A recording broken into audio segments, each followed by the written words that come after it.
Oh, dope. Okay. Hey, what's up, guys? Welcome to the HealyCast. I just had a real fun conversation. Great long conversation with an important comedian you guys should definitely go check out. His name is Maverick Mcwilliams, guys. He is my guest today. We sat down, talked about cattle, talked about comedy, talked about everything in between, guys. And long story short, he was awesome. I enjoyed it. Before I get out of here and you guys get into this podcast, just quick advertisement, guys, go check out the Veranda Report and Lake House Productions. Also go check out the HealyCast. That's also on Apple, Spotify, basically anywhere. Um, Go check out my Instagram at forgot my Heelys. Yeah, it's a play on words. Um, Go check out the Cash App if you want to donate. That would be still the Healy cast, I'm pretty sure. So, or Daniel Healy, either way. Yeah, guys, we're looking for donations, whatever. This sounds petty as fuck, or like super poor shit. But hey, we're working. We're trying to make a living, guys. Other than that, enjoy the podcast.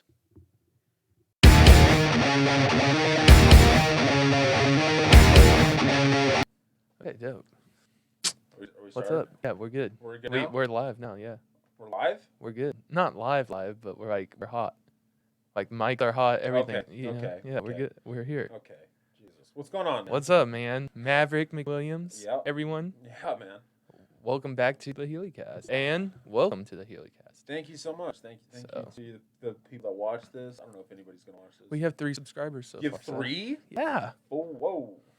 Moving up, Whoa, moving up. Papa. That's wild. and then we have like 330 some odd downloads. Nice, So. dude. That's great. Moving up, just trying to get it. You got to start somewhere, right? Yeah. It's small business, but we're trying to move up, I do hear you. whatever. Do you So, guys have any like sponsors yet or no? so I have an agreement with someone. He said if I get 1,000 downloads or subscribers, he'll be a sponsor. Oh, really? Yeah. Who so is it? Can you tell? Will you tell me later? yeah, I'll tell you off. Okay. I'll tell me you off camera. mic, yeah. Okay, cool. Come on, can you pause this? I won't know. Oh my I'm just kidding. Don't pause this. So you're a comedian. Yeah, I try to be sometimes, you know? You're a comedian all the time. You're a character all the time. Yeah. A little bit closer. Right into his stupid face. Yeah, right into Perfect. my Let stupid me just face. get this right into my stupid face. Oh, that's great. All Yeah, right, cool. there you go. Sounds way better. Holy shit. Yeah, see, God, I'm an idiot. Yeah, I'm a comedian. Yeah, I do stand. comedian by night. Yeah, comedian by night. Just your local idiot during the day. You know what I mean? What else do you do on like job or Job wise, right now I'm laid off, but I'm a welder and a pipe fitter's apprentice. Okay. So like industrial construction, stuff like that, big commercial jobs. I've worked construction since I was like 15, 16 or something like that. It's like, Is that because of your dad or yeah, kind of. It's just like the only job I've ever really done, you know? Like I worked for Freightliner for a few months, like the trucking company.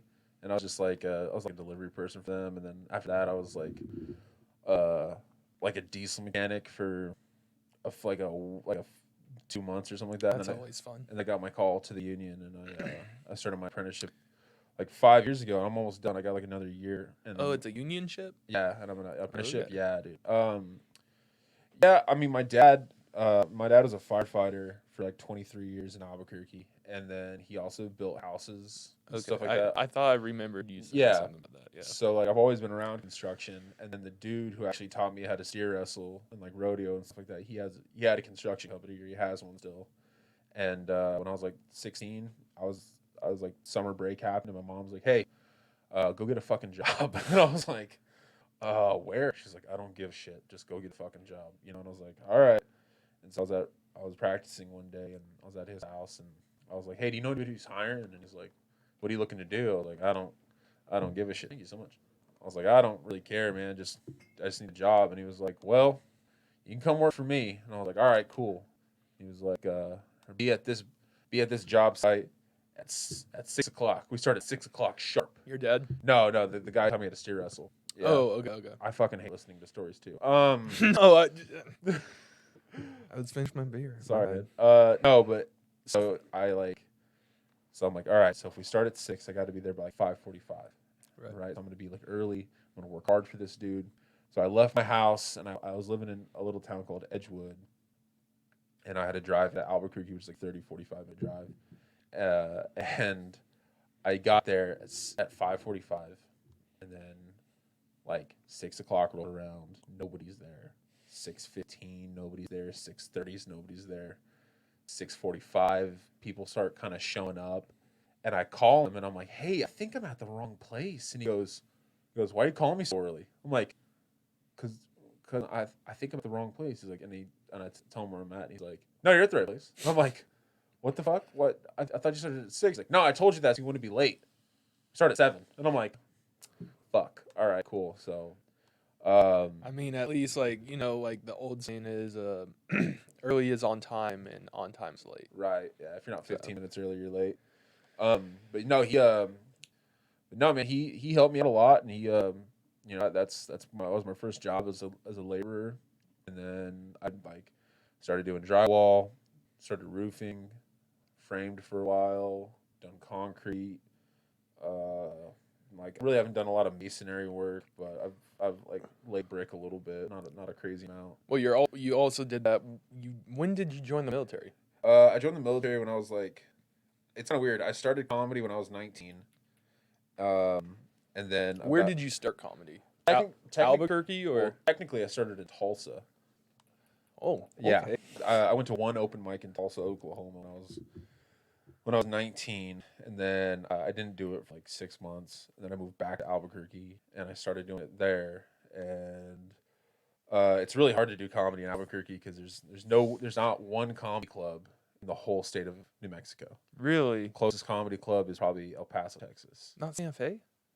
No, nothing in Santa Fe. I would assume at least Santa Fe. Right? You assume, but no. Because man.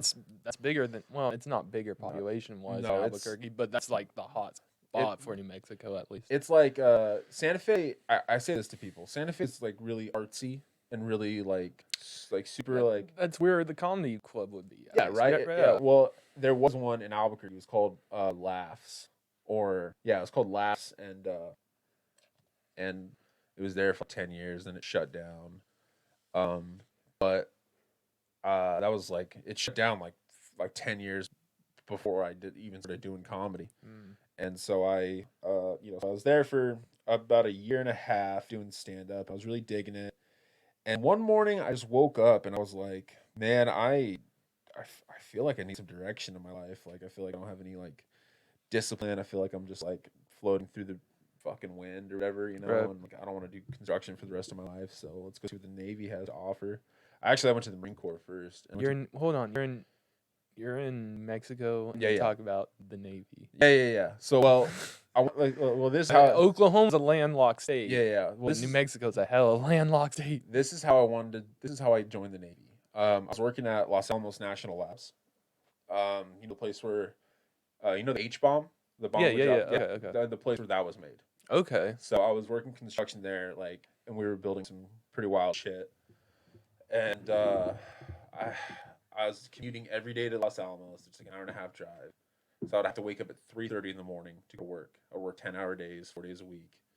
Do comedy Friday, Saturday, Sunday. Do comedy at night. So like I was like getting. Where were you doing comedy at? In Albuquerque, but just like open mic kind of stuff? Yeah. So it's like Okay. the only really stuff in Albuquerque is like open mic comedy, showcases, things like that, right? So, so one morning I was supposed to wake up at 3:30. I woke up at 8 o'clock in the morning. I don't know, Mike. You ever been 5 hours late to work? Never been 5 hours because nobody's fucking 5 hours late to work. Nobody ever is. Dude. I've done that before. Dude, so like I wake up and I'm like, why the fuck didn't I wake up? What the hell? My phone died in the middle of the night and it wasn't like charging. When iPhones you've had it for a year and a half, the fucking power cable's like shitty. Oh, this guy over here, he doesn't charge his phone at all. Yeah, dude, it's for pussies. Dude. I'm not Lately, you've been getting better at it. So this man's a father. You shut your mouth and show him respect. Okay. I'm just a comedian and a podcaster. Okay.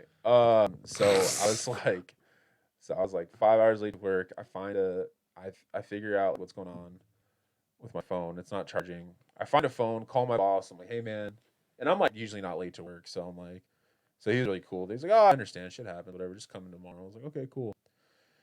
So I was on my way to the Apple store. The Apple store opens at like 10. Mm-hmm. The recruiters open at 7, and the recruiter is on the way to the Apple store. And I was like drove past the recruiters, and I was like, man, I wonder what it would take for me to join the Marine Corps. So I go into the Marine recruiter, and he's like, hey, what's up, Raw? Hey, how you doing, killer? You ready? We're fucking ready to stack bodies. And I'm like, I just want a pamphlet, dude. And he's like, well, I'll tell you what, let's do some background stuff on you real quick. I was like, all right, cool. So they ask you like a preemptive like 10 questions, like, have you ever committed a felony? Do you have a clean driving record? Do you do drugs? One of the last questions is do you have tattoos? And I was like, yeah, I got tattoos. And like, where do you have tattoos at?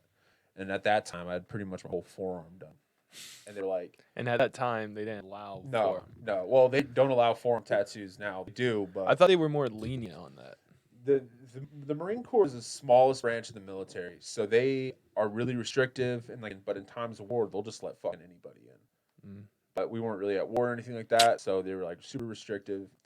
And they were like our tattoo policy is if you have a tattoo below your sleeve, you have to be able to cover it with one hand. And it was my whole forearm that was done. So I was like, they're like, well, man, maybe you can go to the Army. What do you want to do? I was like, well, I wanted to be a medic. And he was like, well, we really don't have medics in the Marines. And I'm like, why? What? The fuck? You know, medics in the Marines? Like, well, we do, but they're not Marine people. They're the Navy. We have Navy corpsmen who are our medics. And I was like, oh, okay. So he's like, go to the Navy.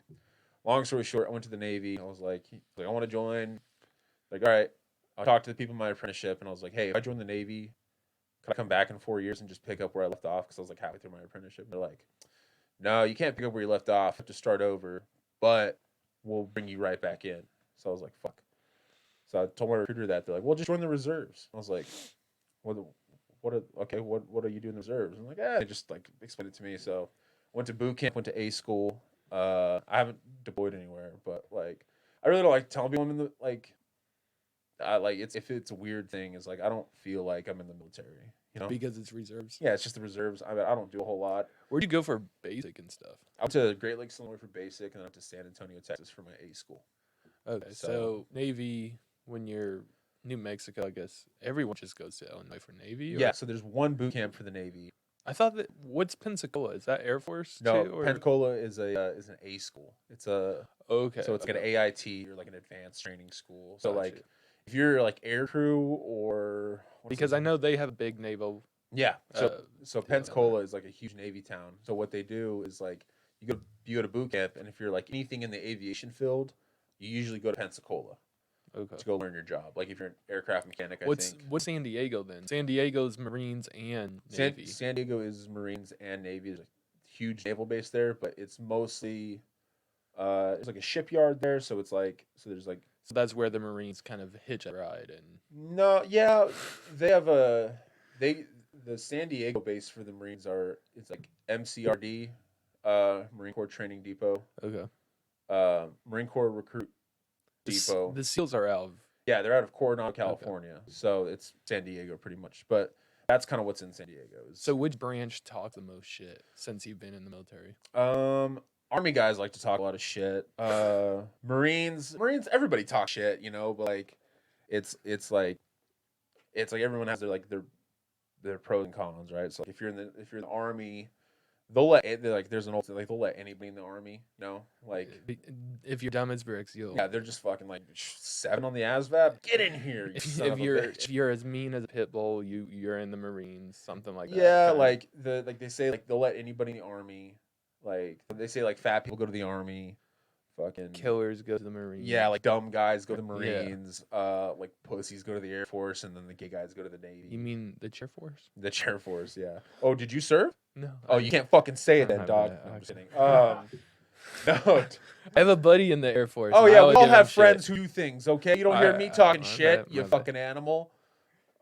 Drinking Black Rifle coffee and talking shit about the Air Force. Those guys are fucking heroes. You son of a bitch. My best friend's in the Air Force, so yeah. It's not really like they don't do much except for fly drones nowadays, right? No, it's more man. Drone. Or are they still flying? Or is that Navy now that's doing more flying? don't know. I think Air Force does a lot of the drone stuff. Like the FA, I can't think of the number, but like it's an FA one something. I don't want to So fucking sound stupid. it's I actually already sound stupid. it's actually pretty interesting. Like there's like a little known fact that the Army has more boats than the Navy. The Navy has more planes than the Air Force. It's pretty weird. Like The Army has more boats than the Navy. yeah, well like The Navy has more planes than the Air Force. so Navy pilots It makes sense though. yeah, so Navy pilots have been around for really like the Air Force is only like 70 years old. Right. It was established in 1946. The Marines are over 100 years old. Yeah, well, the Marines were so the Marines, the Army, and the Navy were all established in like the 1700s, right? Right. So, like, what is it? November 10th, 1775 is the Marine Corps birthday. October 12th is the Navy birthday. I'm gonna get shit for that. Not remember the fucking Navy birthday. And then I can't remember the Army birthday, but all the three of those branches were made around the same time when our country was being founded. And then during World War II, if you flew planes for either the Navy or you flew planes for the Army Air Corps. So there was no Air Force at the time. There's no Air Force during World War II. Post World War II, they were like, okay, we can't have fucking everybody flying in the Army, so we're gonna establish this new branch, an offshoot of the Army. That's why the Army and the Air Force kind of have similar uniforms. The Marines and the Navy have similar uniforms. So that's kind of how it happened. And yeah, sure. But yeah, no, it's cool, man. It's a really I dig the Navy because there's a lot of really cool traditions in it. Like you ever heard the term a cup of Joe? Yeah. A cup of Joe comes from the Navy. Really? Yeah. There's this admiral or captain, and his first name was Joe. And before then, you'd have beer on ships, and then You can't do that anymore, huh? no, they have like beer, they have like what's called like beer, Old duels. like a beer lunch. But if you have a beer lunch on a ship, it means you're about to get fucked over pretty hard. You know, like so like I heard this story of like in the Navy, if you're of like legal age to drink and you're on a ship or whatever, they'll sometimes they'll have like a party and they'll be like a surf and turf party and they have like they'll like fly in steaks and like lobster and like it's ice cream. It's usually bad news. Yeah. It's like fly in steak, lobster, ice cream, everybody can have 2 beers, everyone's like having a good time. Then they'll be like, hey guys, we're going more. And they're like, hey man, you know how we've been out to sea for 3 months? We're gonna be out here for another 6 months. And you're like, fuck, you know, or like, hey guys, you know how we've been on a deployment for 9 months? Well, we just got extended 3 months. So call your families. Here you go. You know. Have you yourself been on a ship? No, I've never been on a ship. And actually, even in Illinois, like they didn't train you on ships or anything. We had like fake ships, kind of like there's like were they more like firefighter like ship?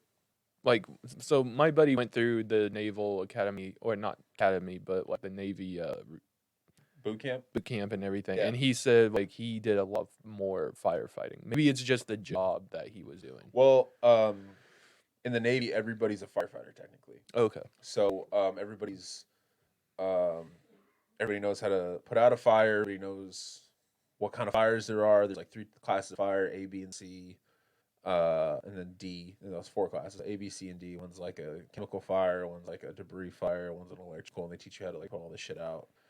Because like on a ship, there's like it's really hard. Like if there's a fire on a ship, it's gonna take a while for for them to call somebody to do that. By that time, you know you're fucked. So they just teach everybody how to do it. You know, but there are certain guys that are firemen in the Navy, and these guys that are called D seamen, damage controlmen. And does Coast Guard go there too? No, Coast Guard goes.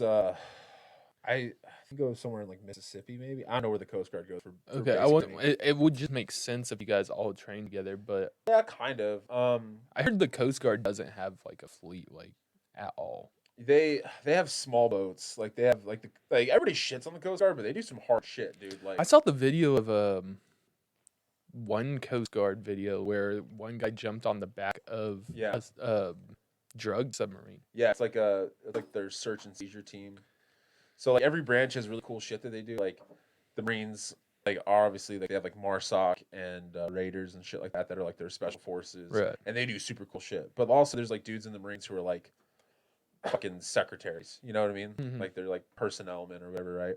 And then the Air Force is like PJs and like dudes like that who are just fucking bad motherfuckers. And then there's like secretaries. Like every branch has cool shit, and every branch has really kind of lame jobs that aren't super exciting, but they're very, very necessary. You know, and like a majority of the people in the military do those types of jobs.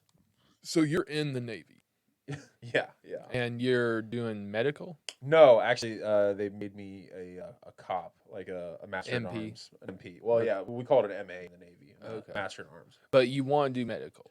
I wanted to be a corpsman, and I wanted to go green side, which means you go with Marines. But Right. like, it's really hard because so like, here's everybody in the Navy, here's the corpsman, and when Is you it almost like Ranger training kind of type? Like not, because you're following Marines, so you're gonna have to go basically. it's like okay, so this is how it happens. So you get detailed as a corpsman, a medic in the Navy. You go to A school. You go to boot camp just like everybody else. Then you go to A school in San Antonio, Texas, at Fort Sam Houston. Okay. And you learn basic medical stuff. You learn how to push drugs through an IV. You learn how to do CPR, first aid, all this stuff. All this stuff that like pretty much like a paramedic would know. Right. So it's like a 6-month long school. So you're doing EMS kind of stuff. Pretty much, it's like a very in-depth paramedic school. Do you learn any surgery on that at all? Because No. in field you might. No, so like that's what I'm getting to. So it's like Okay. so like you learn pretty much like if you were to become a paramedic in the civilian world, it takes like 2 years to become like a paramedic. In the military, they just push you like 6 months, and it's pretty like a school for corpsmen is pretty rigorous. So it's got they shove basically 2 years into 6 months. pretty much. So if you're going through paramedic school, a lot of times what happens is like you go like twice a week or 3 times a week, whatever. It's like a college class, but there you go 8 hours a day, 5 days a week for 6 months, and they just push it all. So I guess it's the same amount of training, but they just condense all into 6 months, and then from there, you either go to the fleet, go to the Navy, and you just do your job, and you're like at a Navy hospital, you're on a ship or something like that, or you get special orders. So special orders are stuff like you Going to the Corps. yeah, or you become like a dental hygienist assistant. So like, yeah, Still for the military. yeah, for the military. Okay. So you go to your A school, then you go to what's called a C school. I don't know why there's no B school. I asked that question. Yeah, and then you skip. Yeah, you skip B, go to C school. So you're just shitty. Yeah. So like, I asked that one time in boot camp. I was like, excuse me, why is there no B school? And they just, Because you suck. There's Yeah. there's no in between. they just made me go do push-ups for like an hour. It was fucked up. Like, oh, why? Oh, you like to ask stupid questions? I was like, no, it's stupid. So yeah, so then you go to your next level of training. So like, I had friends who went to core school, which is like for corpsmen, and then they went to like dental hygienist, like specialty school, where they teach you how to like. Do you make as much as a civilian? No, it depends Okay. on it all depends on your rank. Okay. And it's really hard to make rank as a corpsman because there's so fucking many of them. But there's another school you can go to. You can go to the Marine Corps, which is called the Green Side, and you go to like you go to like an 8-week. You go to like an 8-week, pretty much like another boot camp, like a more relaxed boot camp, but for the Marine Corps. Okay. They teach you how to wear the uniform, teach you the rank structure, they teach you Marine Corps history. And then you go to like kind of like an SOI, like a school of infantry, and they Mhm. teach you how to like do combat medicine there.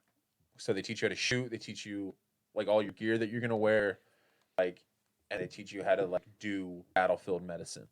So they'll teach you how to like put a tourniquet on under fire. They'll teach So- you how to like do like an assessment like under fire and shit like that. As a medic, what weapons do you get to carry? Um, A sidearm, right? A side piece, right? no, not No. in a typical war sense. Like America has been at war since World War II, so We haven't. like a legit war. I'm thinking Desert Storm. Those are all like what are technically like conflicts. So like the Vietnam conflict. Thank you so much. Yeah. Okay. This is Malachi, everybody. He's a good dude. What's up, How's it going? guys? Also Malachi, Lake House Protections. Check them out. Also, fucking, you didn't even introduce Mike. Well, they know him. Mike, say hi. Michael. What's up? Michael's How's everybody doing? Michael's a good fucking dude. He is a good fucking dude. He's got a camera, dude. Mike, wave at the camera. Okay. Hey, There you that go. Seth Look at Rogen looking that. motherfucker over there. I love it. He's Jewish and German. Yeah. Okay. So technically, Conflict. so the last time we were at, so the last time America was technically at war, got a declaration of war from Congress, was on December 8th, 1941, to go to war with Japan. Germany. All right, Japan, Japan. right after Pearl Harbor. So that makes sense because it's the Vietnam conflict. Yeah, It's so the Korean conflict. So it's the Korean conflict, the Vietnam conflict, and that's because we're not going to war with countries. We're going to war with militant groups. So you're going against like the NVA, the North Vietnamese, and the Viet Cong and stuff like that. And then in Iraq, Afghanistan, Desert Storm, all that stuff, you're going against like the Taliban. But why is it ISIS. called the Iraq War?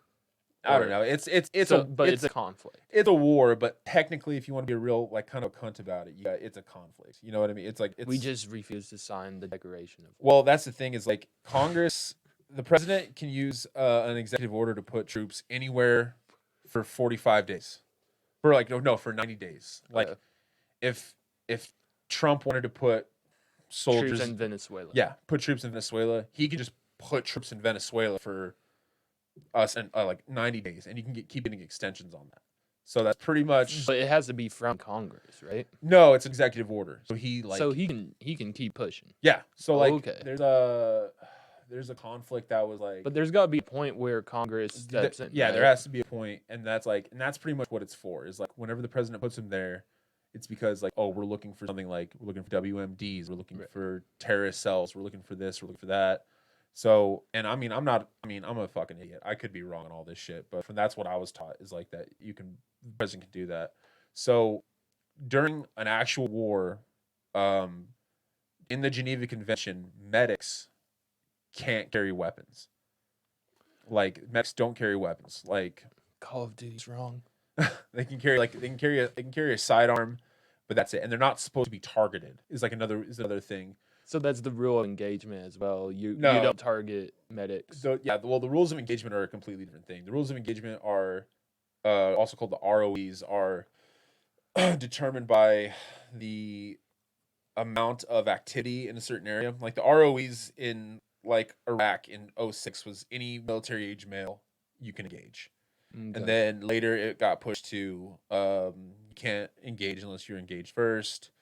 And then it got pushed to like there's a while there where our ROEs literally had to be like it was like you couldn't engage unless the fucking threat is like right there. Now who makes the ROEs? Is that Congress or is that the UN? I'm not sure, but I'm pretty sure it's like Michael, can you look that up and just look up who makes that ROE? It might be the like the Secretary of Defense. It might come from them. It would have to also be the world, right? You would have to think. Or is it just is it only allies like such as Britain? You know what I mean? Like that respect ROE, because I know there's still guerrilla warfare everywhere. Well, yeah, it's only people that have like fucking like put together militaries. Right, you know what I mean? So like the Taliban doesn't have fucking ROE. The Taliban's like fucking we're gonna kill you for here, you know. But like during like I want to say it's in the Geneva Convention that medics are not allowed to carry rifles. They have to carry pistols, right? Okay. So, but since we haven't been in a conflict, like the Geneva Convention doesn't, we don't really kick in. We follow the Geneva Convention, but we also we pick and choose what we want to do. Like we don't use. So, like, do you know what the Geneva Convention is? I'm aware of it. I haven't read into it. So after World War One, there's a lot of really fucked up shit that happened in World War One. We fucked up Germany, like. No, France. Kinda, yeah. Well, it was the world that picked apart Germany. So like there's a lot of shit that goes into it. But after World War One, there was World War One stopped. There's a convention in Geneva, right? And it was like all these countries came to end the war, and they signed this thing called, and they made this thing called the Geneva Convention, which is like the rules of war between two sovereign nations that agreed to this. Like if we went to war with Spain and us are in, and we got a declaration of war and all this stuff, we would both have to follow the Geneva Convention, and if we don't, we can be brought up on crimes against humanity and like war crimes. Gotcha. Okay. So like stuff like so that's why recently we've brought up the Geneva Convention with North Korea. Yeah. So like stuff like chemical warfare. You're not allowed to use chemical warfare against an enemy. Not allowed to use. Now that's after World War II because of the H or Adam. A-bomb, Hey, right? well, that's not a chemical warfare. That's like we're thinking of like mustard gas. You can't use mustard gas. Syria caused that kind of deal, or was that even before Syria? No, that was during World War One. Mustard gas was used to That's like right. clear Right, trenches and okay. stuff. Also, you're not allowed to use shotguns in the Geneva Convention Really? because fucking the United States used this shotgun called they called it like a trench sweeper, and it's a shotgun with a Only Americans would make something yeah. called like I that. think it's a Winchester model 1918 And it or fired like those dragon shots or whatever. no, dude. It was just like regular 12 gauge shot, but it had a hammer, like it had a hammer on it. So like you pump it, and then it would like draw a hammer back, and then you pull the trigger, and the hammer hits a firing pin, and it shoots just like a regular pistol, right? But if they realize something that you can do, what's it called? It's called there's a term for it that's really fucking cool. But it's like if you hold the trigger down, the pump now becomes the trigger, so you can just like pump back and just fucking boom, boom, boom, boom, and just like, and like allies used to fucking just hop in a trench, just like boom, boom, boom, boom, boom, and like, it's called slam firing. It's called slam firing a shotgun. Like modern shotguns don't really use it, but like if you slam fire this certain shotgun, it's fucking deadly, dude. And so in the Navy convention, they're like, hey, no more fucking shotguns, and they're like, all right, cool. But do you really want to talk about all this military stuff, Yeah, or dude. do you want to go Okay, to something so else? all right, let's get back into. So you started comedy out in New Mexico, or you started it in Tulsa? Your So first one was in Tulsa. I went to an open mic in Tulsa. And what was that open mic? It was at the place called the Comedy Parlor. It's not there anymore. But I dropped out of college, moved to Oklahoma to live with my dad for a bit. I was just about to ask you what brought you out So here. like my dad's from Oklahoma, and he moved here like when I was in pretty much when I got to college, and I was like, And what brought him out here just after divorce? well, yeah, he's just from here, so they got divorced. So he's like, I just want to go back to Oklahoma. He really likes it here, and I like it here too, man. It's a cool state. But so he like moved here, and then I dropped out of college, and I was like, I don't know what to do. And he's like, hey, just come out to Oklahoma. We'll figure it out. Figure it out. You can live with me. And What college did you go to? I went to New Mexico Junior College in Hobbs, New Mexico. And what was your major? Rodeo. Rodeo was my fucking major, dude. What'd you do rodeo wise? I used to steer wrestle. Okay. Yeah. I used to bulldog. I was fucking terrible at it, but I mean, You're kind of built like I can see you. Yeah, it's like it's the big man event. I'm not very tall, but I'm pretty broad, I guess. You're built, Yeah. You wrestle? Yeah, I wrestled for like 10 years. That makes sense. Yeah. That's how wrestler. You're built like a wrestler. Yeah, just fucking. You're what 5'8", 5'9"? Oh, yeah, I'm like 5'9". Yeah, so Yeah. about wrestler size, Right. And built. Yeah. But I was like, I started bulldogging when I was like 14. And Sheep first, or just straight into steering? straight into steers, man. Because I know they have like for younger age, you can do sheep. Or, Yeah. We fuck sheep all the time. No, I'm kidding. No, so like You said it. I didn't. I know. You wear your boots like that, huh? Yeah, to tuck in, Yeah. so you can fucking put your feet in there, Velcro on your hands. You get it. Fucking savage. I'm never coming on this podcast again. Yeah, so like in the rodeo community, you start out as like a little kid, and you do like all these like little kid events. Like you'll do what's called mutton busting, which is you're riding sheep if you want to go into like rough stock. And Rough stock being bareback and all that. yeah, so rough stock in rough stock riding, there's 3 events. There's bareback, saddle bronc, and bull riding.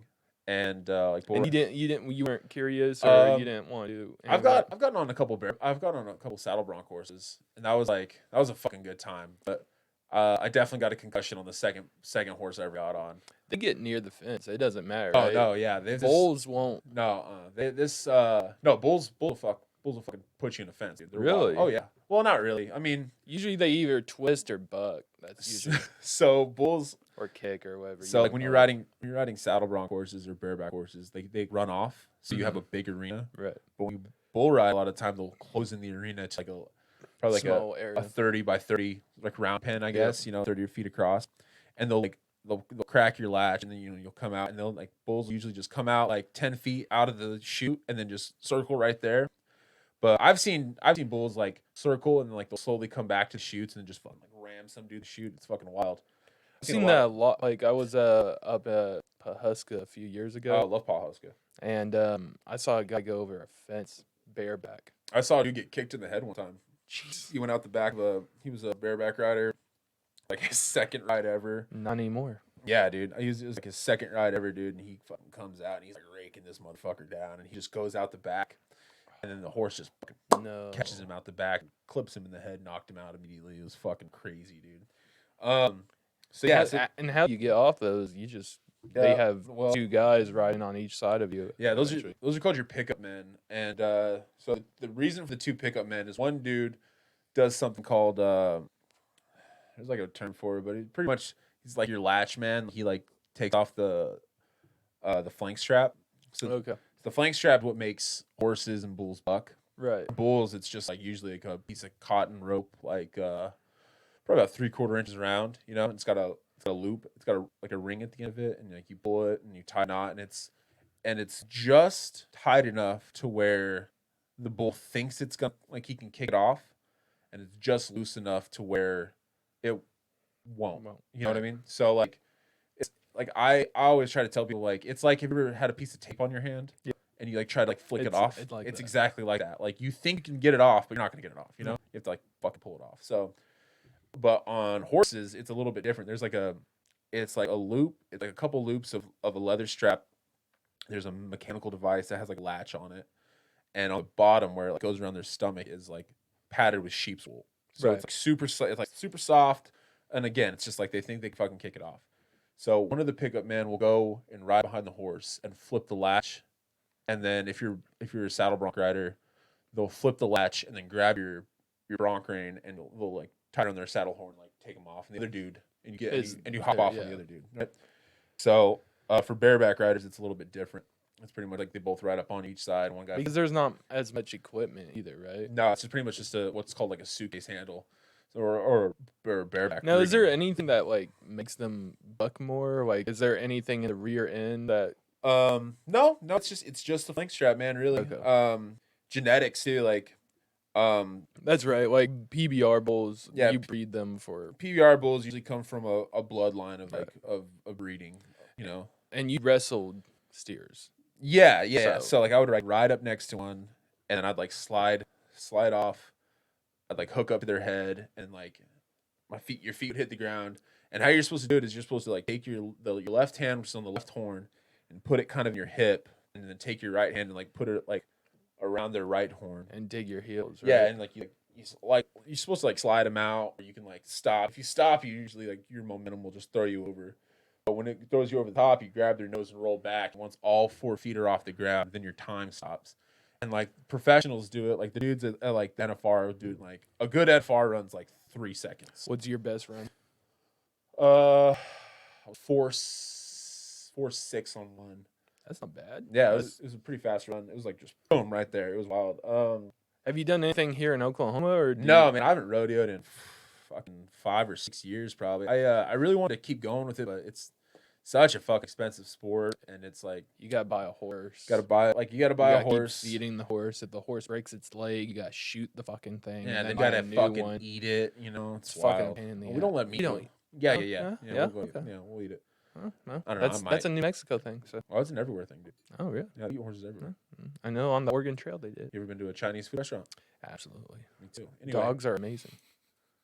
I didn't say any of that, but it's just fun. No, I'm just kidding. But yeah, it's like when you're little, you learn how to you learn to do that. If you want to be like a team roper or something like that, you'll like little kids run like barrels and stuff like that to get better at horsemanship. And then like usually when you're around the age of like 12 or 13, you start competing at like junior high rodeos. Right. So you'll start roping. You'll start like breakaway roping if you want to be a calf roper and stuff like that. But if you want to be a bulldog, you start doing this thing called shoot dogging. So it's like you go into a buck and shoot, and you're already hooked up onto the steer, and they open the chute, and you have to go like 10 feet past the chute. There's a line in the dirt they put like with baby powder, and once you're there, then your time starts to throw it. And like I did that. That was pretty cool. How old were you when you did that? Probably like 14. So you started out about 14. Yeah, I started like competing at 14, and then did you get belt buckles and stuff? Yeah, I've gotten 2 buckles in my rodeo career, and that's like not impressive at all, you know. So you came out here when you were 19. Yeah. So like, I came out here when I was 18. Dropped out of college. When you were 18? Yeah. So like, I stayed for pretty much a semester and a half. I was dating this chick, man, and she's cool, man. Like, I have no hard feelings about her. I was just young and stupid, and like, Aren't we all? yeah, right. I was just like really young and dumb, and like I just thought I was gonna marry her, and I thought I loved her and stuff like So that. you came out here for her, or is she in New Mexico? No, she's in New Mexico. Okay, I got that confused. I'm thinking you're here now, so I'm like, your Right. dad's here too. So Well, let me tell this whole fucking story. Go for it. Okay. Fuck this. Welcome to the Maverick podcast. Mike, does he ever do that to you? Or you're like, Mike, how's your day? And he's like, oh, that's pretty good. I went to the grocery store. Like, did you go to the grocery store before you woke up, or after? Like, he's just asking all these crazy ass questions right in the middle of your Yeah, I've done that. I've done that story. before. No, Yeah. that's cool, man. Don't worry about it. I'm fucking. I'm a curious person, man. I hear you, man. Let me lay it out for you. This is what happened. Graduate high school. I moved to Texas for the summer. Okay. Okay.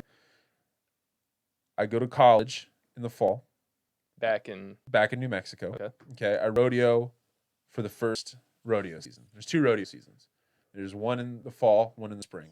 Okay. And then usually people will rodeo during the summer too. But that's not for like your college and shit. It's like you accumulate points during the first season and the second season. At the end of the second season, you go to finals, and that's like the college finals. So it's a really big deal. Then you just trying to be sneaky. It was like, I heard something. I was like, so I rodeo the first season. I meet this girl. I think I'm in love with her, and she's great, dude. She's fucking gorgeous. Like, she's gorgeous. She comes from a really good family. Like, she's super cool. But it was just, I was in a bad, like, I wasn't a very good dude. Like, I cheated on her a bunch, and she cheated on me, and it was just like a weird toxic thing, you know. And like, I was like, my dad told me one day, he's like, if you don't get out of Hobbs, you're gonna stay there forever because you're gonna end up getting her pregnant. And I was like, you're fucking so right. So I leave Hobbs and I come to Oklahoma, and we try to keep it going, our relationship going while I'm here. And like, I go down there to see her, and she comes up here to see her, and it's just like a big fucking mess. And while I'm here, I'm like really depressed. I'm like, fuck, dude, I don't have any direction in my life. I don't know what the fuck I want to do. And so I was like 10 years old. I wanted to be a stand-up comedian.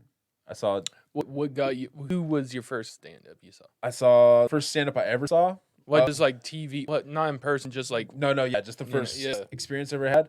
My dad showed me like Richard Pryor and stuff when I was little. Everyone says Richard Pryor. He was great. And then the first guy I kind of found was Dane Cook. I saw Okay. Vicious Circle when I was 10 years old, like 2006, right? Mm-hmm. So I see Dane Cook when I'm like 10 years old, and I'm watching him on HBO, and I'm like, man, this is fucking great. Like, this dude's just cussing up a storm, and he's telling the funniest fucking stories, and he's hilarious. I was like, Dad, how do I do that? What is this? And he's like, oh, this is stand-up, stand-up comedy. And I was like, how do you do it? And he's like, I don't know. And I was like, thanks. So yeah, so How'd you learn to be a comedian? Like, for me, I just kind of went to the comedy club in Bricktown, and I was like, got to know all you guys, and then you guys are like, oh yeah, there's open mic everywhere. So Yeah. I just started doing that, and I'm wondering if it's the same with you, or not really, kind of the same way. So I've always said I wanted to be a comedian, and my dad's always like, write that down. Like, I'll say something funny, like, write that down, that's funny. I'm like, okay. So one day we're driving around. I just dropped out of college. I'm here in Oklahoma, and I say something like pretty silly, and and he laughs, and he's like, man, I was like, man, I have to add that to my stand-up routine. And he goes, hey, shut the fuck up. I go, what? He goes, shut up.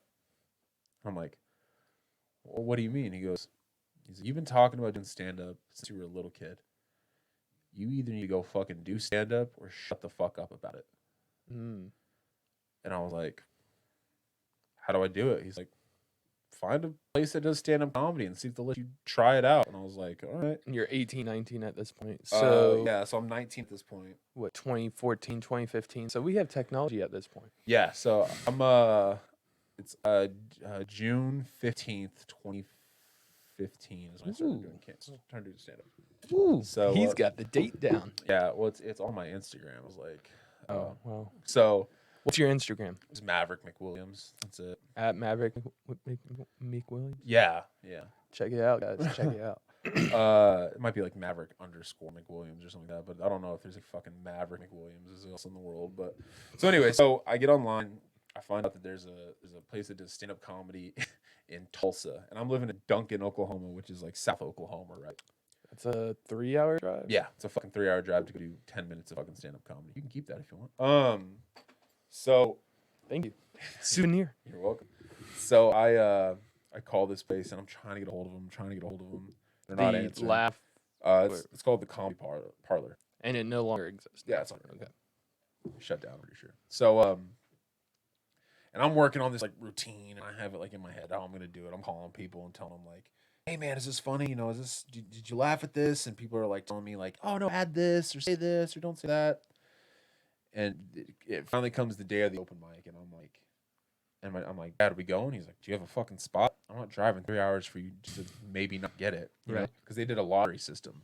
Oh. They would only take 10 comics, put all their names in. They'd take everybody who showed up, their names in a hat, pull the name out, and if you got on, you got on.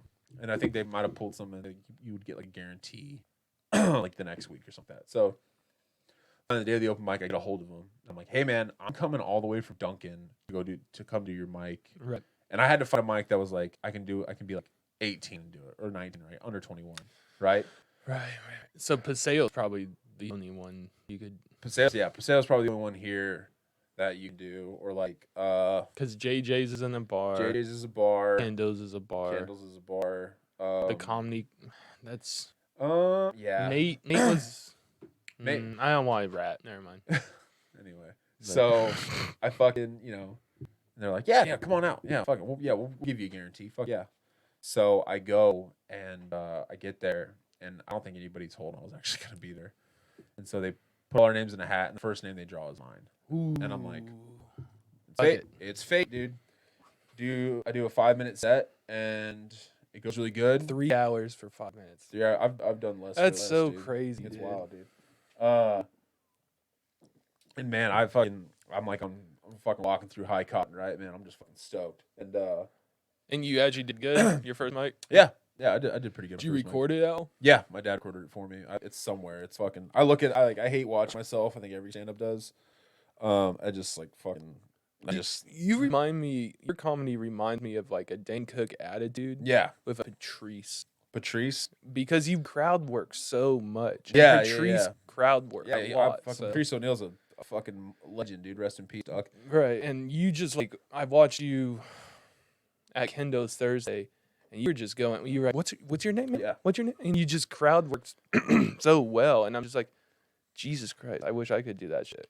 Yeah, I mean it's a weird. I mean it probably just comes from a long line of shit talking and playing sports and being in the fucking military and working construction, and like since I was just like little, which like just shit talk is like the fucking bread and butter of like my family. Now you weren't just in construction and military. I don't know if you want to talk about this, but when you were a child. Oh yeah, I'm a failed child actor. Yeah. Hey, remember when you used to be adopted? You want to bring that up, huh? I was abducted. I say that. Get the fuck out of here. You get the fuck out of here. We'll talk about that in a minute. But, all right, yeah. So anyway, so like I do this mic, it goes great. I don't do it anymore. I don't do it again while I'm still in Oklahoma. I moved back to New Mexico. Things aren't going great. I get fucking depressed again, and then like I say depressed, but I just get fucking kind of down on myself, right? Like I feel like every comedian has a sort of depression. I think everybody has a sort of fucking depression, dude. Everybody has depression. 2020 hasn't helped, man. COVID and this shit. It is what it is, bro. Everybody has their own fucking battles, I guess. But I understand your battle being from Hobbs, New Mexico, with a population of now 34,122 people. I'm not from Hobbs. I'm from. If you want to be really specific, where I'm really, really from. I'm from Stanley, New Mexico. Look up Stanley, New Mexico. Yeah, we're about to do that. And then, hey, like, Daniel, look at me. This is what I want you to do. I want you to look up Stanley, New Mexico, and I want you to tell me every famous person from Stanley, New Mexico. It's pretty fucking interesting. Stanley, New Mexico. Elevation, 6,335 feet. Yep. What's the population? Area code 505. Gang, baby. 505. Sorry. The 87056. Yep. 87056. Keep going. Let's see their history here. It's not very long. It's just On January 18th, 1975, Stanley was referenced in Hee Haw. yep. Keep going. Figure out who there's two people that are of note from Stanley, New Mexico. Okay, hold on. Okay. Do you want me to tell you? No, I got this. Okay. Anyway, so I go back to New Mexico. Started going to open mics there. Started doing pretty good. Start like getting better at comedy. I start going to going out of state, going to like Durango and stuff. Talking about Jeffrey Epstein. Yeah. Yeah, talking about fucking Jeffrey Epstein, dude. You know the ranch? Have you guys seen? That's why I fucking closed the computer. Have you guys ever seen the Epstein documentary? Not yet. I need to watch it. Yeah, you'll see what Stanley, New Mexico looks like if you watch that because it shows his fucking ranch there, dude. It's wild. I never met him. Alan Abernather is an artist. Yeah, And yeah. then, There's like some Jeffrey Epstein, Bruce King, Gary King. those like governors from New Mexico. Yeah. Yeah. Attorney General. Son of Bruce. Yeah. Yeah. There's actually a huge ranch there called the King Ranch. And Is that like the King Ranch? no, that's not the King Ranch. The King Ranch is That's in Texas, It's in isn't it? South Yeah, Texas. okay. Yeah. It's like it's one of the biggest They ranches in have a Texas. dove field down there, I think, like specifically just for dove. I want to doubt it. The King Ranch is like it's got a lot of really cool ranch history on it. Like the first It was established. yeah, it was established back in the day, dude. There's a thing called the AQHA, the American Quarter Horse Association, Okay. and it's like every horse that's been to like the NFR, every horse that's like won, Kentucky Derby. yeah, all like that. something like that. If they're not a thoroughbred, they're a quarter horse. They're all registered with AQHA. The first registered AQHA horse was from the King Ranch, and Really? yeah, his name was Wimpy. Yeah, Wimpy was the first fucking registered AQHA horse. I don't know why I know that. So you went back to New Mexico. Right. So I go back to New Mexico. I start doing stand up there. I love getting sidetracked. Yeah. This is great. This is gonna be fun. I start doing stand up there. I fucking, it's going great. I'm doing really good. I'm getting booked on a lot of shows. I got Are you getting paid for these shows, or are you just yeah, getting booked? yeah. I'm getting Okay. like the first show I ever did. I got paid $7 for. Fuck yeah. Still have the $7. Yeah, dude. The $5 and $2 bill. Yeah. No, I've 5 and then two $1 Two bills. $1 bills. Yeah, that's what I meant. So I got paid. Yeah, I got paid $7 for my first time doing stand up, and it goes great, man. I'm like, I start like kind of helping out with the show, like producing a show and stuff like that. That show becomes like, in my opinion, it's one of the fucking. My fucking phone went off. Sorry about that. It's like, it becomes one of the most popular shows in Albuquerque, and that's not even because of me. Like one of my best friends, his name's Zach Abeta. He's a fucking great comic out there. There's like 2 comics back home that I really, really fuck with. It's his name's Zach Abeta, and the other guy is Josh Fournier. And there's not a comedy club still out there. But these dudes are fucking killers, dude. I brought Zach out here. I want to bring Josh out here too. Josh is a fucking hilarious Navajo. He's fucking so fucking funny. So where do they just do the open mics then? Yeah, well, they do open mics, and then they do like Zach goes to probably drives a ways to do actual clubs. does like Colorado, just goes to Denver a lot to do shit over there. Josh goes to Arizona a lot. We got some friends out there. A guy named Maurice Munoz is a good buddy of ours. Like Phoenix or where? Yeah. I think he's in Phoenix, but he does like Denver's a drive too from Albuquerque. Like, it's like 6 hours, oh, that's not as bad as I thought. But we used to go to Durango, Colorado.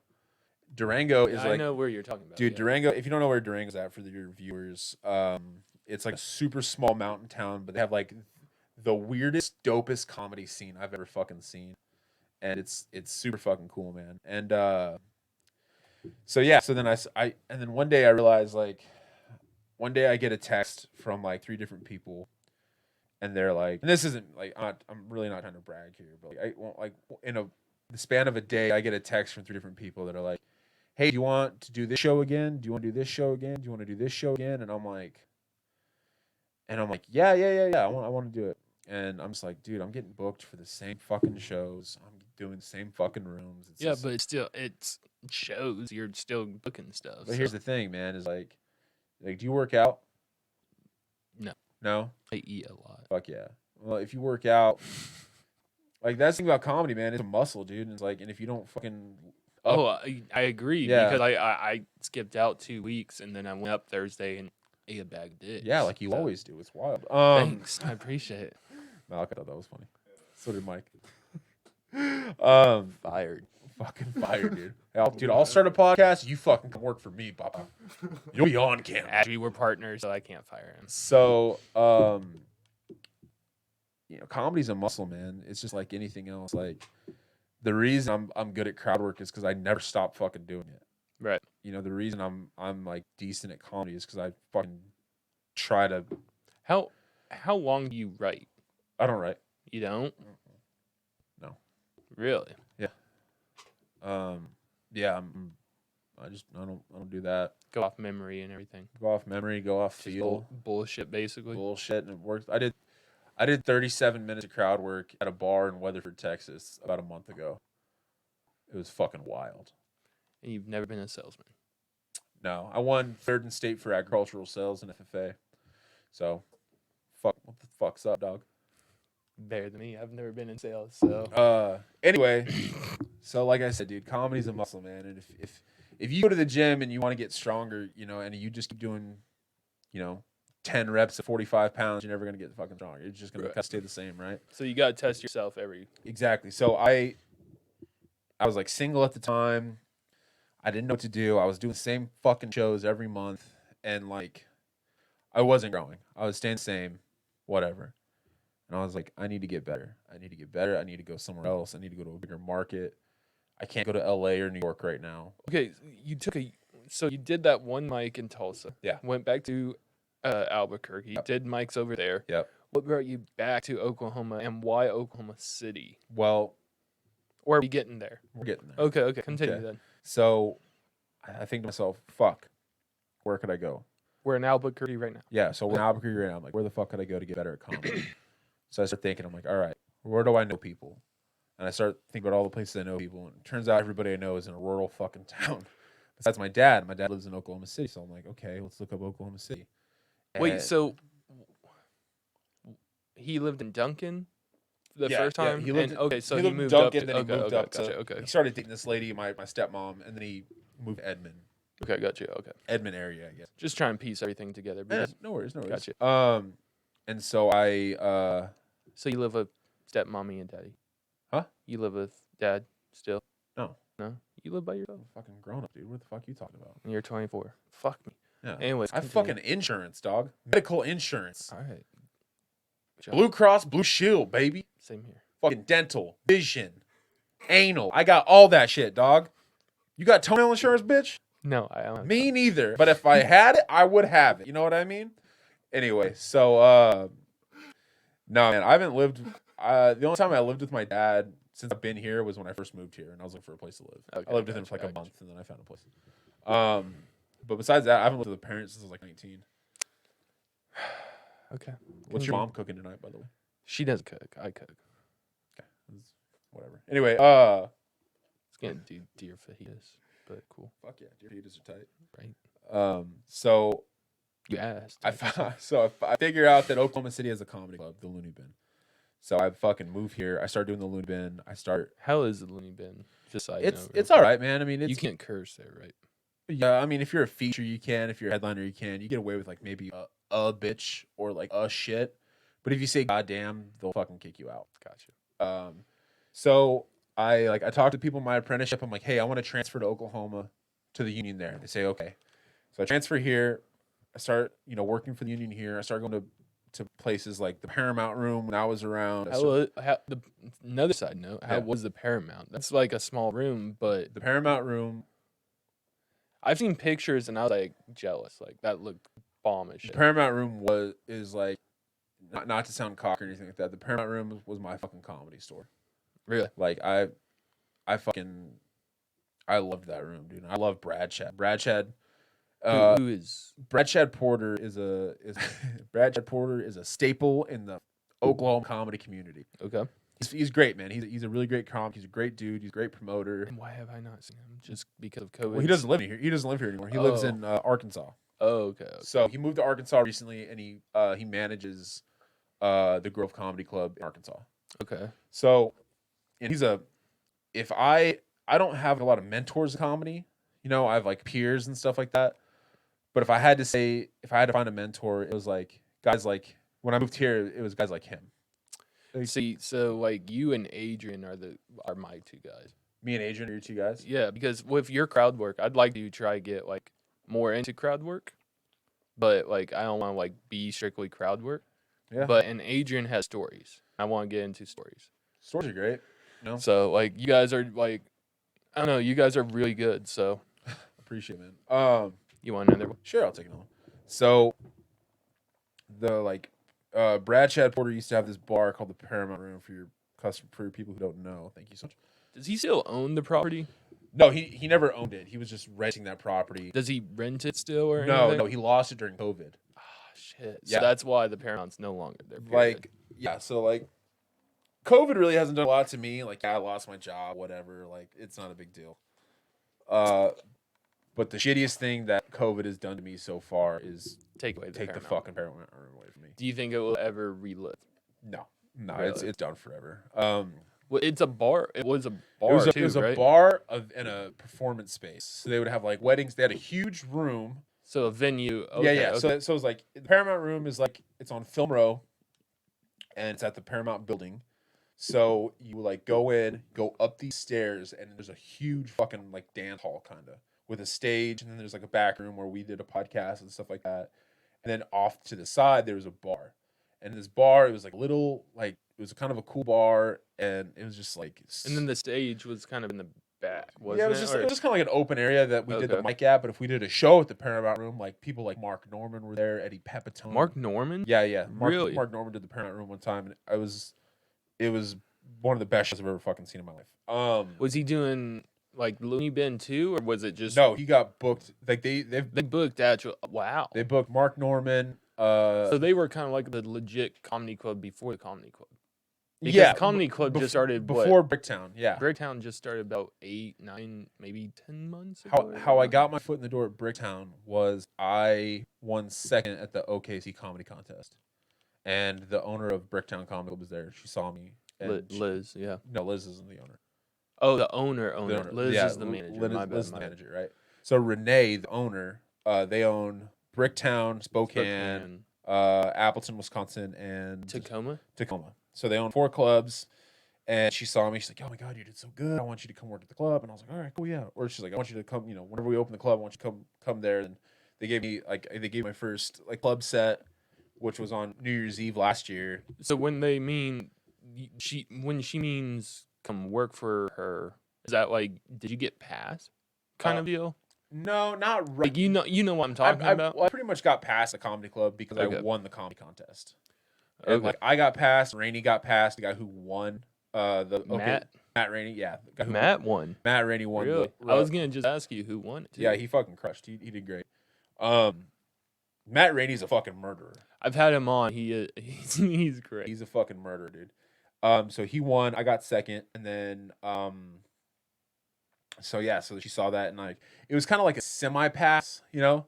Gotcha. And then they gave me a hosting gig. So for the comedy club, she's kind of like Mitzi for the store. Kind of like Mitzi for the store. Okay. R.I.P. by the way. Yeah, Mitzi. straight up, dude. Fucking Mitzi Shore. So Liz is kind of like the Mitzi now. That's kind of the vibe I got. But from like it. Renee fucking owns the store. Like Renee owns the comedy clubs with her husband, her son, gonna say and her her husband. stepdaughter, Yeah, stuff like yeah. that. And like I don't mean to get into like all their shit, but No, like yeah. it's that's who owns it. It's a good family. Yeah, they're fucking like they're cool people. They Like, know what talent is. her husband is like every time he comes in, he's a fucking super cool dude. I made a holster for him. He's a really nice guy. Yeah, you make holsters. What yeah, else man. do you? I make just side note, real quick. You make Yeah, leather work. I have a company called Bad Medicine Leather, and I make wallets, belts, holsters, shit like that. And Which camera is working so we can show that? fucking I don't know. You don't have to show it. It's just I Hold made Hold it up. where was that? This Hold one. up. Like I made this wallet. It's pretty. See, that's fucking badass. It's pretty neat. It's got a How much for that? 66 bucks. Not exactly that one, but yeah, you know what I mean. You want that wallet? I'll sell it to you No, now for no. 66 I bucks. don't have. I don't have cash. Let me take all the shit. You got Venmo? Venmo, Mm, Cash App, PayPal. Which one you got? No, I'm Don't you fucking lie to me, bro. You're wearing Beats right now. Let's do some business, man. Come on. Hey, let me see what We're not the JRE. Hey, Listen. What kind of wallet do you have? You have a Velcro wallet? Who said Velcro? Papa. Fuck you. Hey, Papa. Look No, at I me. don't have a Velcro. I have one of those long cowboy ones. Oh, yeah? Those long-looking cowboy ones. Were you know? drinking Black Rifle coffee? I was. It sounds like you were a man who likes Sam Elliott. I sure the do. better things in life, is what I was going to say. You're right. That's why I want to Hey. get a custom one. I don't want that exact one. Don't cheat yourself. You deserve the best. And Do you the make best holsters is bad for? medicine Do you make leather. holsters for rifles? Yeah, I have a rifle scabbard right now. Yeah. Okay, because I'm looking for maybe a possible for a JRC 9mm. Sick, dude. Okay, we can do that. Okay. Anyway, so I fucking Side so note I on that. fucking win second in this comedy contest. I get passed. I start working at the comedy club here, and I stop going to the Looney Bin because the Looney Bin's like really restrictive. And the cool thing about Bricktown is they fucking let you do what you need to do, you know. And so I started. Quick question: can you take your pants off at the comedy club? Like, because I hear stories about comedians like in New York at the comedy clubs doing like outrageous shit, and I'm like, that's New York. Probably can't do that here. Yeah, Probably want to do that. Because If it was super fucking funny, just yeah. just example, before Ari Shaffir was famous and he was still doing stuff in New York City, he showed his asshole to a crowd at like a open mic or whatnot. Great. Fuck yeah. I'll look at Ari Shaffir's asshole. I mean, yeah, absolutely. I feel like any comedian would. But Side note, hold on. Mike, when's the last time you seen a good asshole, bud? I don't know. It's been a few years. Fuck yeah, Papa. Malachi, when's the last time you seen a really good asshole? I Can't even remember, right? No, Yeah. Too many. But too many. Malachi fucks. this dude. morning, You saw an asshole this morning? yeah, Did you look in the mirror? I did, and it looked perfect. Fucking smoking him today, dudes. Hell yes. Fuck yeah. It was. This is my podcast now. Get the fuck out, dude. Fuck, hey, put my picture up there, dude. Do you have a Instagram or webpage for your leather work? No, man, not really. You need to do that. I'm working on a website right now for it, but it's a fucking process. I don't know. You post everything on Facebook. Yeah, I post things You've- everything on Facebook. You've done some work Instagram. for Austin and quite a few of the comedians, right? I've done some work for some people around, you know. But yeah, man, I don't know. I just fucking dig doing it. It's pretty cool. What got you into that? I needed a belt one day, and Interesting. I just fucking made myself a belt. No, so my I great thought it was the puppy business, you know, the gimp. yeah, right. Yeah. The fucking get mask. Last and night. shit. That's God fucking damn. stupid. What dude. the fuck was that? I don't know. She was like, "Do you make puppy masks?" I'm like, "What the fuck is a puppy mask?" And then I looked it up and I was like, "Ah!" And after I came, I was like, "Nah, After I can't do this."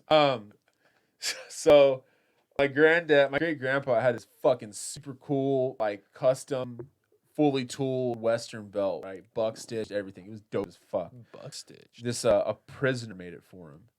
So my grandfather used to be a sheriff's deputy in Monte County, Texas, and the sheriffs control the jails, right? So Right. there was a prisoner that used to do really good leather work, and he made my grandfather a wallet that he gave to my dad. He made him a belt that he gave to his dad, which is my great grandfather. And then he got the chair. Yeah. Then he got the fucking chair. Yeah. Got you.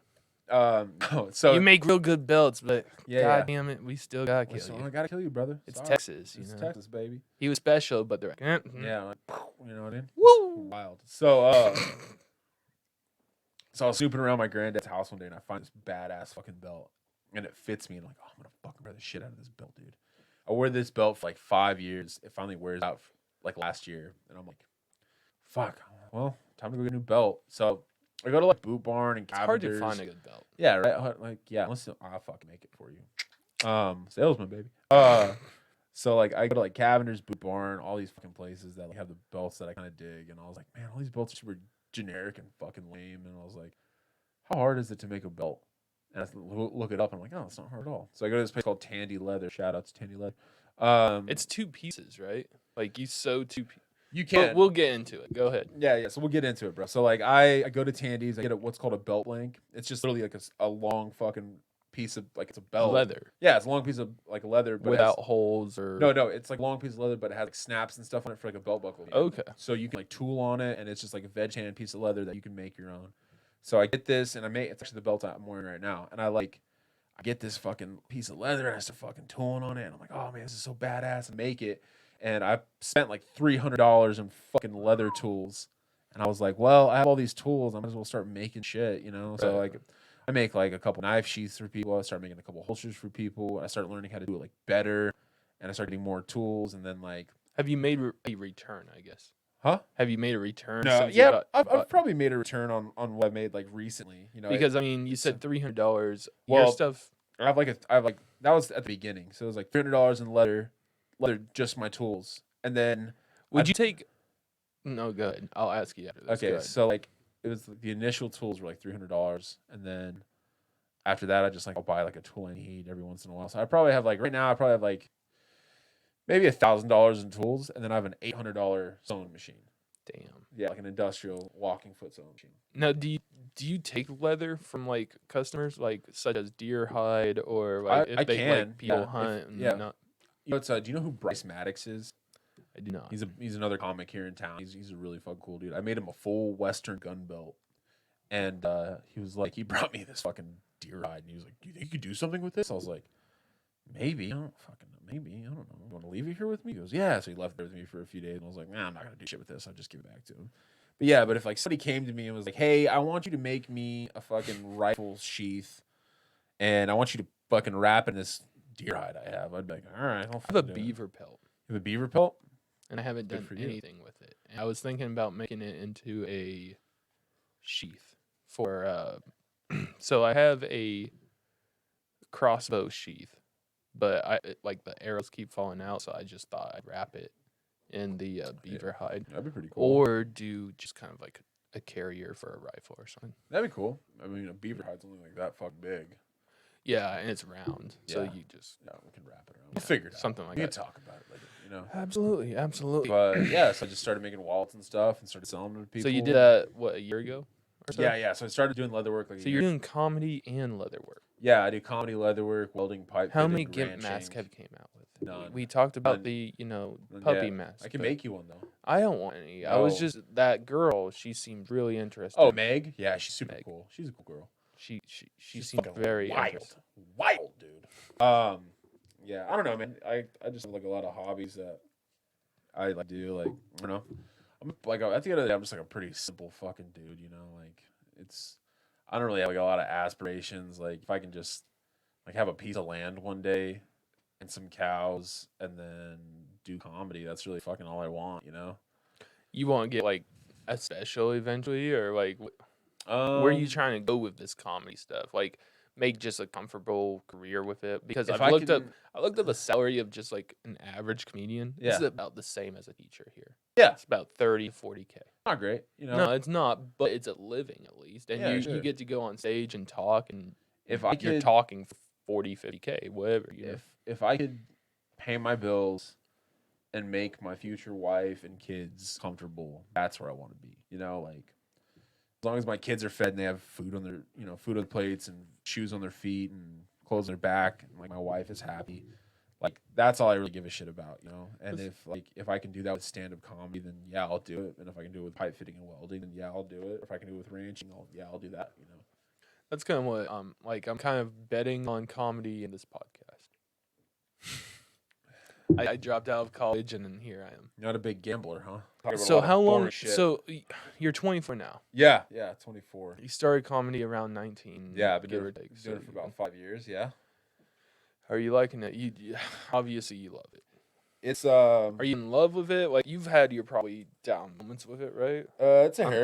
in my opinion, it's like a heroin addiction, dude. Like Absolutely. it's more for a coke addiction for me, but yeah, we'll go with heroin. I've never experienced that, but you're from Albuquerque, so yeah. I mean, I've buff. gotten friends. I had friends who like are addicts and junkies and shit, and when they describe what it's like whenever they do heroin, you know, it's like the best fucking feeling ever, right.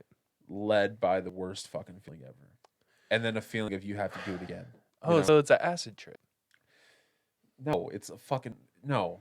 I feel amazing when I'm on acid, and then when I come down, I'm like, Have you ever sucked dick for acid? no, I've never sucked dick for acid. That's what I thought, dude. I don't suck dick. Okay, fucking homophobe. This guy, No, this guy fucking hates gays, dude. Wow. Suck dick, weirdo. I'm just kidding. We just went on another level. Yeah, right. I love stand-up comedy more than I love almost anything in the world. More than pussy. Yeah. I'd rather if somebody told me like, hey, you can never have pussy ever again, or you can never do stand up comedy ever again, I would say I'd fucking dude, I'll start a lot more anal. You know what I mean? Compromise. There's 2 more holes, brother, and I'm not good at the guitar. You know what I mean? So I can't do fucking stand up anymore. Dude, I love it so fucking much that I moved my entire life from comfortably living in Albuquerque, New Mexico, where all my family is, to moving to Oklahoma City, where I have like 1 member of my family. There's really no comedies in here either. The difference There's more than there was, is what I've heard. But another reason why I moved to Oklahoma is because Dallas is 3 hours away, Kansas is 3 hours away, Arkansas. Is there a comedy scene in Kansas? Yeah, Kansas City, I guess. Wichita, yeah, there is. Wichita? Wichita and Kansas. Really? There's the Looney Bin in Wichita. That's right. That's right. I forgot Jesus and City went up there. Gross. Wait, what happened to Jesus? I thought he was gonna fucking be on today. He did a snow check. He did a snow check. Yeah. What does that mean? Like a Means rain, like a it rain was- check? Yeah, it was snowing, and I'm he's gonna like, fucking destroy that guy, dude. This Sunday, I'm gonna fucking roast him, dog. shout out to Jesus Trejos. Where the fuck did I? Flores, dude. Flores. Jesus Trejos. Bro, is, his name is literally Jesus Flowers. I'm gonna fucking destroy We're this gonna have guy. to edit that. Jesus Flores. No, don't edit shit, Malachi. Keep that in too, bro. That'd be amazing.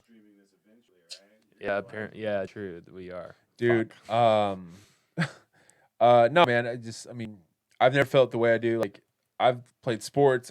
I've rodeo. I've like done rodeo. I've was a child actor. I've done a lot of things in 24 years, and none of them have ever made me feel as good as stand-up comedy does. It's a weird thing that happens whenever you find whatever you love so much. Like, Bukowski's got a quote that says, "Find what you love and let it kill you." And if fucking I died doing stand-up comedy, I'd be fucking fine with that. Yeah. It's I don't know, man. It's crazy. Mike, have you ever loved something so much and hated it at the same time? Yeah. See, Mike, it's called art. I'm just kidding. I don't know what it is. I'm professional. I love comedy. The problem is I just run out. Like, I don't know what to write about anymore. What do you mean? What's to write about? Like, so I want to tell stories, and like, I start writing a story down. I get done with the story. I'm like, that's not funny at all. It's just a fucking story. So like, I'm still in the learning process of where I should put punchlines, or not punchlines, but where a story should be funny. Well, Like, how you have that punchline at the very end, obviously, but you're still working the crowd right. through the story, and you Right. should have a chuckle here, a chuckle there. Yeah. Right. Like, Kind of like, I hate to use this example because I'm a big fan of his, but the Machine story, like through 13 minutes, there's laughter, chuckles, ups and downs. dude, I got to see that shit live. It was fucking so. That was in the summer, right? Yeah, it was this summer, dude. It was one of the dopest fucking shows I've ever been So to. him and I went that night. Yeah. No tickets or anything. Right. I just went for the bus. You just went for the bus. You're fucking wild, dude. I didn't get back till 2 a.m. in the morning. Bro, I fucking stood in the back for like an hour and a half watching fucking Bert Kreischer. Did you do all new stuff? He did all new stuff. And then the Machine. And then he did the Machine story. That's what I've heard from his podcast. He's always like, regardless, at the end, he asks like the fans, what do you want here? And regardless, the fans are like, the Machine. Yeah, he's like, when I was 22 years old, I got involved with the Russian mafia. Here's how it happened. And the crowd goes crazy. So let's break that down, right? So like, you want to start telling stories. Like, I want to incorporate, so like, I was adopted. Right. And like, right now, I just have that little gaff. And I want to make it into almost, not like the Machine story, but like a longer story than what I have. If you look at any great story, the opening line, like an opening book, It's a catch. you have to Like, catch him with something, right? Like, when I was 22 years old, I joined the Russian mafia. He Immediately catches Here's you the like thing, dude. Yeah, he says, like, if you break that down word for word, right? And really listen to this. Mm-hmm. When I was 22 years old, I got involved with the Russian mafia. Here's how it happened. There's so much mystery in that one fucking sentence that right. you're like, I don't care if my wife is in labor. I'm like, oh, fuck. All right, what? Tell me what happened. Fucking go. Go. So, what do you want to talk about whenever you're like talking about your Romanian birth or adoption or whatever? I just want to like explain how I got out of the country, like because I Is it a hell- why? Is it a crazy story? Yeah, I hella got out illegally as fuck. You got Like I got bribed out of the country. you got bribed out of the country? Yeah, like so. Have you heard the story yet? No, no. So the true story about my adoption is that my adoption was legal, everything like through the state. Sure. Yeah.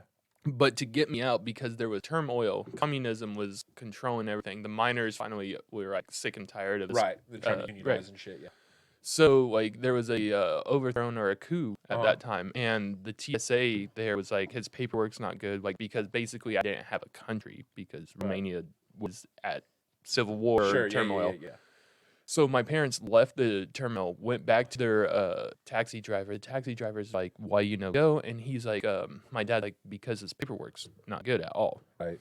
And so the taxi driver's like, "Come with me." They drive around the corner to a corner store. Yeah. My dad buys 2 packs of Pall Mall Blues, like Yeah. the cheapest fucking things in America, but the best in Romania. Yeah. And then he withdrew $200 in American cash, and they came back, went through TSA, same officer telling them his paperwork's no good. Yeah. My dad slides him the $200 in cash and the 2 cartons of cigarettes, Yeah. and he lets us through. Okay. So when we get to America, we went into Boston instead of New York. Okay. And at this point, I guess my mom forged a Washington birth certificate for me, Yeah. but they still use my Romanian passport Mhm. because I didn't have an American passport. Okay. I don't know where that comes through, but 18 years later, or about 17 years later, I had to take a citizen's test or just pledge my allegiance to the U.S. just in case under the Obama administration. Okay. But yeah, all that's true. So I'm trying to like make that into a longer story. Can I about tell you that. how I would tell the story? All right. So I'm gonna pretend to be you, and I'm gonna tell the story if like it happened to me. Right. Okay. Talk more in the mic. Don't interrupt it. There you We're go. gonna just keep going. Okay. Okay, go for it. So. All right. Hold on.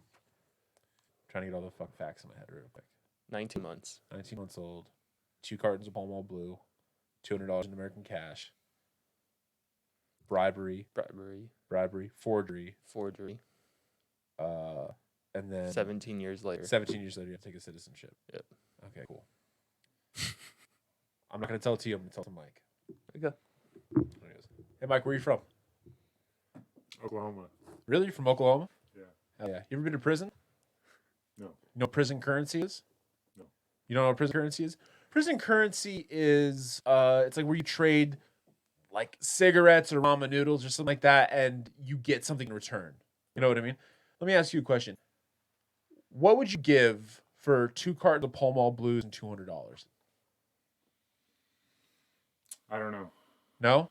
Let me tell you something. I got a citizenship for fucking $200 in a carton of fucking Marlboro Blues. Can you believe it? No. No? Dude, listen to this fucking story. Oh my god. All right. I don't know if you know this, but I'm not technically American. I'm Romanian. Okay? If you don't know, like, I mean, I assume you know where Romania is, but if you don't know what Romania is, it is, think of like if Russia had a little brother that everybody just beat the shit out of. You know what I mean? Like, imagine that, right? And that's where I come from, okay? So, like, a little backstory about me. My mother is Romanian, but my father is Serbian, okay? Yeah. And if you're wondering, like, why the fuck is your mom Romanian and father Serbian? Well, actually, there's a little... We're having another one of our little civil wars or something like that, right? And my father comes in, sees my mom, and he goes, ooh, you smell like borscht. And he goes, I do smell like borscht. And he goes, we make baby. And that's how I fucking got here, okay? They realize their love isn't gonna last or whatever, right? So they actually put me up for adoption, so I'm adopted. And a nice, beautiful family. My mother and father now adopted me from Oklahoma, you know? And so I was like put up for adoption. All my adoption stuff super legal. But they're like, hey, you got to get the fucking baby out of Romania, you know? So we go to the airport, right? And to like get me out, I'm ready to go home, ready to go like start my new life as an American, you know? I got blue jeans on, you know? Fucking, I'm racist already, you know? I'm just a real American, you know what I mean? I'm fat. They're just like feeding me shit in the car to make me fatter, you know? They're like, you're gonna fit in America, you know? So we go, and the TSA agent's like, "Hey, your paperwork is no good. He's gonna stay in Romania." You know, my dad freaks the fuck out, right? So he's like, "Fuck, what are we gonna do? What are we gonna do?" Goes back to like the cab driver. The cab driver goes like, "You no go? Why you no go to America?" He says his paperwork is no good. You know, and he goes, "Come with me." And you're like, I'm sure my dad was like shitting bricks, right? He was probably just like, "Fucking come with me." Is he gonna like? Like I feel like if I was in that situation, to be like, "Come with me. See this apple crate? Put the baby in the apple crate. He fucking sent all the way to America. A little longer, but it's okay." So we go in. He goes in this gas station, right? And in Romania, like cigarettes aren't like as cool as they are here. You know, they don't have like a bunch of different brands. There's like the kind that give you like cancer faster. And then there's fucking Parliament Blues. Okay, Parliament Blues are like the equivalent of like Yeezys. Okay, in fucking America, right? So like I go and he goes in this fucking gas station, right? Get 2 cartons of Parliament Blues and $200 in American cigarette and like an American currency, right? And he goes to the back to the TSA, the same fucking guy, right? The same fucking guy, and he's like, "Hey, remember me from earlier? Or do you remember me from earlier?" He just slowly slides all that shit over to him and he goes, Dolce. yeah, he goes, "Dolce. Dolce." You know what that means? No. Me neither.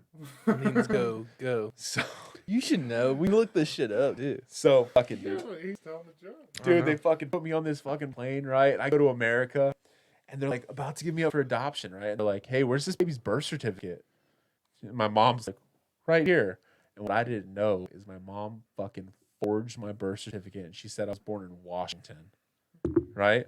Like, I'm surprised she didn't put like fucking Tivas on me and a Patagonia jacket and be like, "No, he's Washingtonian. Look at him. Look at him." Like, "Where's his passport?" It's like, "No, he also has Romanian passport too." Like, You act like my parents are from Romania. I don't mean to interrupt. My parents are from here. They don't have an accent. oh, your You parents just- aren't from here? My parents are from here. You don't have Romanian parents? I don't have Romanian parents at all. You don't have a birth mother from Romania? No, I do, but they didn't adopt me. Wait, you're telling me your American father did all this shit? Yeah, Why the fuck didn't you tell me that at the beginning of the story? the American father. I don't have a real father. The American adopted fake father. Jesus Christ, fucking me, dude. That makes the story way accent- fucking better, The dude. the accent threw me off. So yeah, that's why I had to take the citizenship, because at 18, like right before I turned 18, like they were scared that my real dad, would come up and be like, "Oh no, he's my son," kind of shit. So you're telling me your American parents did all this sketchy shit to get you out of Romania? 100%. Kind of. Now, I've had 3 beers in me, and kind of thinking we shouldn't have mentioned that. That's illegal as fuck. What are they gonna do That's- now? They're gonna fucking kick you out? You're here. Yeah, I have a U.S. citizenship. I'll fucking marry you to keep you here. Think I fucking won't Thank do you. that? I appreciate that. Divorce your ass real quick. I'm gonna get half your shit and this podcast, but I'll fucking marry you to keep you here. Dude, the thing about There's another partnership, Michael.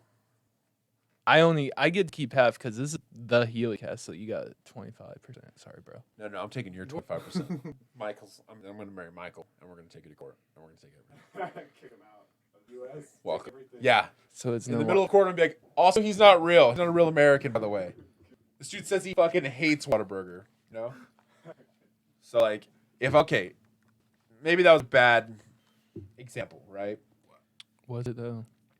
No, I mean, if we're dissecting the story, I mean, I got a couple inputs because that was like a great story. I would just say the great mention Wayfair. be a Yeah, huge right? laugh. Yeah, see? And then make the mom whiter, and then you would have been like, he fits in. you Yeah, know? right? Dude, so, like, That was great. if this story happened to me, this is what I would tell. I would say, like, I got an excellent segue for you to open up, and this is only if you don't mind politics. Let me You, hear it, you let me hear need it. a mic. I know. Hold on. You say it to me, I say it. Yeah. You should start out by saying I got one of the greatest Russian conspiracy stories Oh God. involving Obama. Yeah. Because it's because of Obama that you got the permission in the first place. And if True. you put him on blast, it's not like somebody can rat you out because then they're throwing Obama under your butt. But it's still throwing me. What's... Here's... Okay. At the end of the day... It really doesn't matter. I don't give a shit. At the end of the day... I'm here. At the fucking end of the day... Is Trump gonna come after me? No. Holy fuck! Let me fucking finish Okay, this. finish, dude. My bad. It's my podcast. God damn it. I'm the guest. God damn it! What the fuck are you This talking is about? true. I don't have a gift for you except for that spitter. Thank you. Absolutely. Yeah, dude. Fucking. At the end of the day, if you're gonna fucking tell a story, you have a fucking purpose behind it. Okay. To give a message. The message behind this story to me is, I've never loved somebody so much that I'm willing to do What my parents did. your fucking parents, what your parents did to fucking get you here. Got you. And I also think it's kind of fucked up that your dad was like, "Hey, here's some cigarettes. Here's some fucking," I was like, 2 cartons of cigarettes. dude, How's that? that's like something shit I would do. Like if I ever went to Russia or like Romania or someplace and I needed something, I'd be like, "Hey, Literally, I think you can Marlboros? still. Well, I don't think you can smuggle a person out for 2 cartons of cigarettes and maybe." $200 in American still in America. No, you can't for a fact because my mom's cousins, they semicolon or parenthesis. What is this? Quotes. Um, like adopted this girl from Romania because of me. Like they got interested and like did Christian stuff over there or like Okay. missionaries over there, and they got this girl, but she's on a school visa, education wise. So Yeah. like, it's their daughter, but because they met her when she was young, just like me, so they raised her because they went over so much, basically in this orphanage. Like they raised her in this orphanage kind of Yeah. deal. It was a weird situation, and finally she got into like elementary or junior high, and she moved over here, and now she's doing American school and all that. And I don't know where I was going with that. Okay. Remember when I said if you're gonna tell a story, Yeah, I didn't have a point in that. Well, but like that just started a chain with like my family, I guess. Like I was the first one, and then I have multiple friends. Well, I have this one friend from Romania, and then he has siblings that I know too, and like we all keep in contact. But like, are they in Romania? no, they're here. And they were all adopted. Yep, all adopted. But the thing about him is he has half siblings still. Cool. Like a lot of the siblings that his adoptive parents adopted were like from the same mother but different fathers. Okay. And then with me, I have half siblings as well. I have like, if I'm correct, like 2 brothers and a sister, or vice versa kind of deal. Still Like, in Romania. yeah. So in Romania, when you have a child out of wedlock, you are basically broken. Like you can't get married if it's a known fact. So I was a complete secret. The only people that knew I existed was my mother, her mother, and her brother, and her sister-in-law. Your birth mother. Yes, my Okay. birth mother. My Yeah. birth mother basically moved out of the house from her dad, then my grandfather, my real grandfather or whatnot. Yeah. Never knew anything about me. Her mother moved her to her brother's, so her brother and her sister-in-law knew about me, and basically she lived 9 months there until she gave birth, and then I went straight to an orphanage, and bada bing, bada boom, here I am. Would you ever want to go back and to Romania and see? I would want to go back and see the history of Romania. Yeah. And just kind of like, because Dracula is a very, very interesting subject to me. Like Dracula is a real person No, yeah. instead of just a movie figure. He's And a count. yeah. Yeah. And Vlad, the Impaler, Vlad the Impaler, he's a very interesting person, and that's just kind of rich history. Right. And like I know quite a bit about American history already, like World War II and Sure, you know, Revolution, Civil War, et cetera, Right. and the conflict. Thank you for. I always thought there were wars until today. Yeah, they're not technically wars. I mean, they're wars, but they're not wars. But just side note, but how long did the Korean War or conflict last? It was if I'm not mistaken, it was like 53 to 55, and then Vietnam was 59 to 75. Vietnam was after. No, Nixon was in office. So Vietnam was from 59 to 75. yeah, okay, you said 75. Okay, yeah, you're right. Nixon would have been Right. because it was JFK, LBJ, and then Nixon. Korean War is 1950 1953. So who started off that war? Just out of curiosity, president-wise, Eisenhower, Might have been Eisenhower. I don't know. because that's World War II, right? Yeah. But okay, back. But yeah, yeah, I didn't know conflict and all that kind of stuff. Thank you. Yeah. We're not sponsored by Coors. That's why I'm trying to get them off the table. Still. Fucking wish I was sponsored by Coors. Coors, shout out to you guys. Coors Brewing Company. But this is Golden, Colorado, baby. All right, enough ball washing, dude. I'm just saying, dude. It's your time. It's my time. It's not Coors time. Fucking suck Coors' dick for a sponsorship. Coors, if you do want to be a sponsor, sponsor me. No, fuck this podcast. Sponsor me, dude. He doesn't even drink Coors, bro. I'll drink it. I drink Coors every fucking day. I drink every fucking day. I wake up, I drink Folgers coffee, and then I drink Coors Original. And then he pisses Coors. We'll make the belts. Light. Make belts and wallets with Coors and start. I think that's trademark infringement, but. We'll just advertise. It's advertisement marketing. Oh, okay. Hey, here's an idea. But here's my marketing idea. If you can get the technology for your belt and it's cold enough, make the mountain blue. I drink Coors Original, not Coors Light. You're. All right, podcast is over, guys. Thanks. I like light. Yeah, I don't know. That's why I'm skinny. I'll drink whatever, dude. I don't give a fuck. But if I had to pick, I'd drink Coors Original. What is your poison liquor-wise? Tequila. I drink drink the fuck out of tequila, dude. Yeah, this guy gets it. Saw some fucking silver up there, brother. You're crazy. I'm a vodka guy. Oh, really? The guy from Romania is the vodka guy. Vodka. Fucking wild. That's insane. Vodka. I just discovered I'm a vodka guy recently. Probably the beginning of this summer. Probably beginning of COVID. I had 2 bottles one night by myself. I wonder why. That's so crazy. It's almost like it's in your blood or something. Yeah, it was Jameson for a second, and then Yeah, my dad's a pretty heavy drinker, and he that's always fun. My dad drinks too. Not heavy, but okay, well, drinks. calm down. Fucking my dad drinks. My dad will have 2 bottles of James every week. He gets mouthy sometimes. No, dude. My old man will finish a bottle of Pendleton in a night. Okay, yeah, every fucking night. My dad's responsible. My dad's responsible, dude. He just fucking drinks at home by himself. Oh, he doesn't drink and drive. Good. No, like only sometimes, but I mean, fucking whatever, dude. I gotta roll the dice sometimes. You know what I mean? Yeah.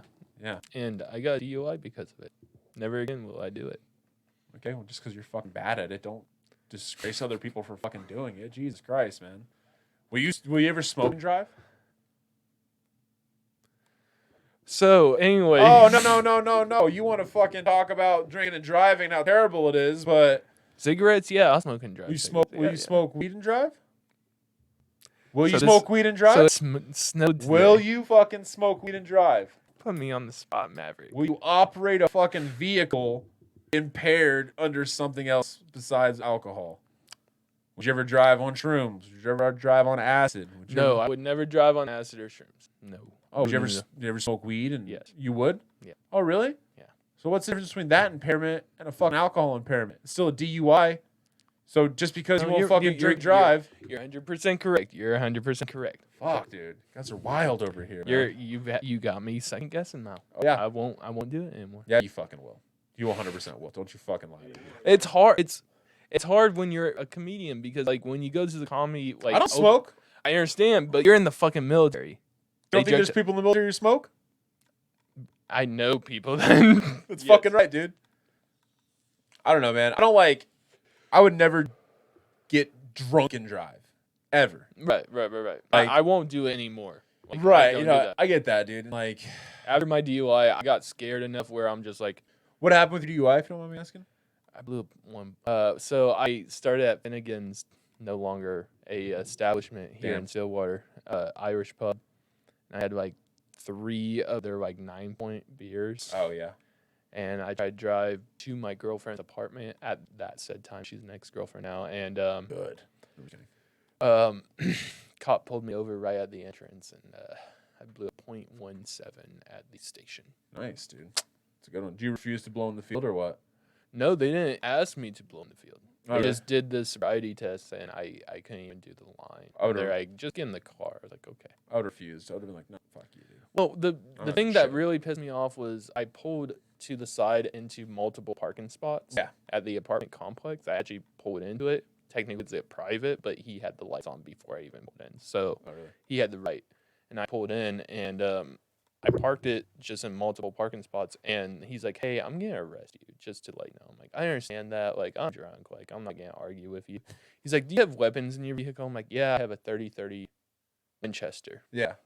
And he's like, oh, it's hunting season. That's understandable. I'm like, And he's like, "Is there bullets?" I'm like, "Yeah, there's bullets, but they're in the front seat. The rifle's in the back. Yeah. You know, like lawful." And he's like, "Well, it's not gonna be part of the case. You can come pick it up later." So, and I was like, "Can I move my truck, or can you guys at least like park it correctly so like I don't have to get towed?" And they're like, "No." That was the only sheep. Like I had to pay like $700 to fucking get my truck out of impound for 24 hours. Happens. I was so pissed about it. I was I like, hear you. "Fuck." It just. I understand I'm drunk, but if I could ask that question, Yeah. at least could you yourself move the vehicle? and Yeah, put I it mean, in a it's like, broken I mean, spot? it's so many shitty people out there, dude, that Well, like I will think fuck it was- people over. You It know? was also probably insurance purposes. Yeah, too. I like, mean, they can't drive your fucking legally- vehicle for right. you. You know, like That's why I think I initially, I haven't even seen the video, but like initially I said, "Can I do it?" Yeah, Obviously, you're not gonna let someone impaired. like sure, that. yeah, There were like 5 open parking spots, and I was like almost certain I could at least make it into one of them. Yeah, I one hear and you. a half or whatnot. You know, Right, I hear you, man. Yeah, dude, like I'll never get fucking obliterated and drive. You know, No, but, I like want to do that. if I'm at dinner and I have a beer or like 2 or 3 beers, like, and Yeah, if they're but like you got food in you too at the same right, time, but also so- like, and I don't drink like IPAs that are like 8-9% alcohol, right? I drink fucking Coors, that was a special night. That was like we just celebrated Christmas party, all that shit. So I Yeah. was like, "Fuck it, let's right? fucking blow my bonus real quick." Exactly, right? Like, but no, that's things like I'll drink a fucking Coors, which is like what, like 5 or 6% alcohol, Something like that. right? And they're like, and I mean, like 3 beers This is would be 3.2. But yeah, right? 3.2 beer. Fuck, dude, I used to have to go to Texas to go get my dad beer. Is there even 3 point anymore? No, not. I think there's. I think it's 3 point in Utah still. I'm not sure. Really? Yeah. That's a shame. I know, You right? can still buy 3.2 beer in some gas stations from lights. You can go back. You can still find light beer at 3.2. Really interesting. Most of the regular beers are up at 5. Why do you have a mic, Michael? He talks more than you. Sorry. Well, I know that question just because. I work No, at I'm just giving Michael Yeah. shit. Everybody always asks, "Is this the nearest place to get beer?" And I'd be like, "Oh, it's across the street." That's fucking funny. But yeah, dude. Like, I don't know. Like, I mean, it's pretty selfish to drink and drive, Absolutely. but I mean, at the same time, like, there's definitely a limit to when you can operate a vehicle and you can't operate a vehicle. Like, if I'm more paranoid when I'm high, so I'm like, yeah, but I mean, like, over paranoia is not great either. You no, know what I mean? because I'll be going 15 and a 35, and I'm Right. like, oh, I should be going faster. Or you're like I know when I used to smoke weed, I used to like focus on one thing specific, like super hard, you know, and it makes you super paranoid, and then like you're like one time I had a glass in my hand and I was like, don't drop this glass, don't fucking drop this glass. I got so high one time that I was like, I need to breathe. I've done that, dude. Yeah. Yeah, once I had this glass in my hand, I was like, don't drop this fucking glass, don't drop this fucking glass. I set it on the counter, I'm like, okay, don't drop this. Woo. Then I started backing up, and I fucking backed into like the cabinet. I'm like, God, the fuck, like, you know, like I was so worried about the fucking glass, I didn't like realize about this other fucking whole house, right? Right. So it's like, but I mean, yeah, I mean, I don't know, man. Yeah, it's different if you drink alcohol and smoke weed and drive and all this shit. But I think it impairs you differently. sure, yeah, but it still impairs you. is the thing, Absolutely. you know? Yeah, you're It's like, correct. it is- You are 100% correct. it is And what it it's is. considered a DUI still. Yeah, right. So. You drive under the Can influence they of whatever. breathalyze you with that? With weed? Yeah. No, they would do a Blood. they would do a blood draw, and then they would also do like a like cops are trained in like what marijuana smells like, you know, like they'll literally like burn marijuana in front of them, and they'll be like, "This is what marijuana smells like when it's burning. This is what it smells like when it's not. This is the types This is of what it smells vaping. All right, or this is all like that. the Yeah, this is got the you. this is the paraphernalia that is the most commonly used, and it'll be like a pipe and rolling papers and Right. shit, and like, and so like cops will like smell weed, and if they smell weed, that's probable cause for search. So they'll search, and if they find weed, they can bring it to you and be like, hey, you know, are you high right now? Like, and if they want to, they can take it all the way to like, hey, we're gonna give you a blood draw. We're gonna get a Mhm. court order for a blood draw. Draw your blood. We're gonna test it. And if you're high, we're gonna arrest the fuck out of you. You know what I mean? Gotcha. Or a piss test, something like that. You know what I mean? Right. Yeah. Yeah, but like, I How don't often know. does the military drug test? The military drug test. Is it randomly or? Yeah, randomly, like intermittently. Like every time I go to drill, there's drug tests going on. Okay. And a lot of the time, I like help supervise the drug test because I'm a cop. So You're- like, Oh yeah. so like, what will happen? MA, right? Yeah. So Okay. what will happen is like I'll follow this person to the bathroom and they'll pee in a cup and I'll follow them back to the room. It's like sealed, like initialed. Like there's like paperwork that goes And it's along hard with to it. cheat in these. Yeah. I mean, there's ways to cheat a drug test like whenever, right? But like what you're supposed to do is like look directly at their fucking dick when they're peeing. You know, they're like you're supposed to watch the urine leave the body into the collection container. But and that's all that stuff. always pretty awkward. Yeah, I don't do that. I'm just like, dude, if I can go take a piss, I don't give a shit. And that's what a lot of people do. Most people will do that, unless you're like a real fucking weirdo. You're just like watching dudes piss. But Mike, you know what I mean? You know what I mean, Daddy? You ever do that? Oh yeah. You ever watch it? No. Yeah, you do. Don't lie to me. Look at your search history. Crazy little bear. I love it. Side note on that: do you think like to be best friends, you should share your search history, porn No. wise? No, I have No, you don't want to know what kind of psychotic friend you have. no. Just fucking ask him. Like a normal goddamn human being. Like my best friend, like my fucking ride or die best friend lives in New Mexico, and we talk about that. You know, I'll be like, hey, what are you watching lately, dude? He's like, oh, I'm watching this. I'm like, oh yeah, you like that? He goes, yeah, I like that. I'm like, yeah, that's cool, man. You know, but you shouldn't be like, yo, send me the fucking link to your Pornhub search history right now, or we're not best friends anymore, Mike. No, dude, the fucking people put weird fucking shit on this stuff. We don't talk about porn, do we? We can dive deep in that later on. All right. Jesus Christ, man. No, it's just like, yeah, you don't fucking need to know your friend's porn history. What the fuck do you care? It was just like, okay, that's the premise in my mind for a joke. Like, you know, to be best friends, you should know what kind of porn, because then you know what kind of sociopath or psychotic person they are. Like, for instance, like if they like puppy porn. Okay. Would you want to be aware of that or no? No, why the fuck would I care?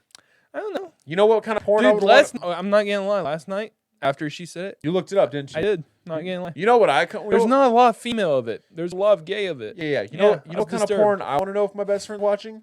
Like, hey, let me fuck my best friend's girlfriend porn. That's the kind of porn I want to know if he's watching. Dude, okay. That's like the only if he's like, I've been watching a lot of fuck my best friend's girlfriend while he's out of town doing a comedy show porn lately. Been doing a lot on You OnlyFans. ever watch that? I'm like, no, I don't watch that. And you're not allowed in my fucking house anymore. That's what you're not allowed to do.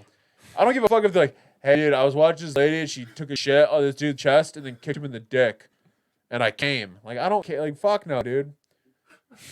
Fuck kind of friends are you with people, dude? What the hell? What kind of friend am I, Michael? Jesus. Michael hates you. Secretly, everyone hates me. That's what I've heard from CM. That's all I'm gonna leave. You know who I'm talking about, CM. CM. Who the fuck's CM? Oh no, he wasn't the last the last night. No clue. Fucking say his name. Don't be a pussy. No, Yeah, you know. All right, Who the fuck's CM? Connor Mahan. Who the fuck's Connor Mahan? He is a rapper or a musician. Where? Is that from here? Is he good? Play some Connor Mahan, Mike. I don't even have. Hold on. Let's see if I can. Is he on a SoundCloud? What does he do? He's on the iTunes. Hold on. He's on the iTunes. The iTunes. Get back to my. There's a lot of dead air here, guys. Sorry about Kinda. that. It's fine. Not a big deal. Yeah, actually, we can cut it. Good job. I didn't even think about that. Hey. Hey, That was super loud. Okay, let's Daddy. see. Recently added. It should be somewhere here. Oh, this computer is not authorized to play this. Okay, Jesus. cool. Nope, not authorized. Okay, cool. Fuck you. Anyway, is he a good rapper? Here. What play?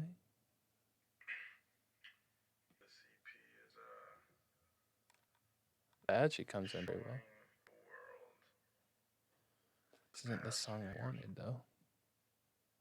Dude, just Hold on. Just give me There you go. Just fucking play one of his songs. Jesus. This is him? And he lives here in Oklahoma. Where does he live? Oklahoma City or Stillwater? Currently Stillwater. How old is he? 23 or 24, I can't remember. You guys pretty good friends? No longer friends. Acquaintances. I am plugging.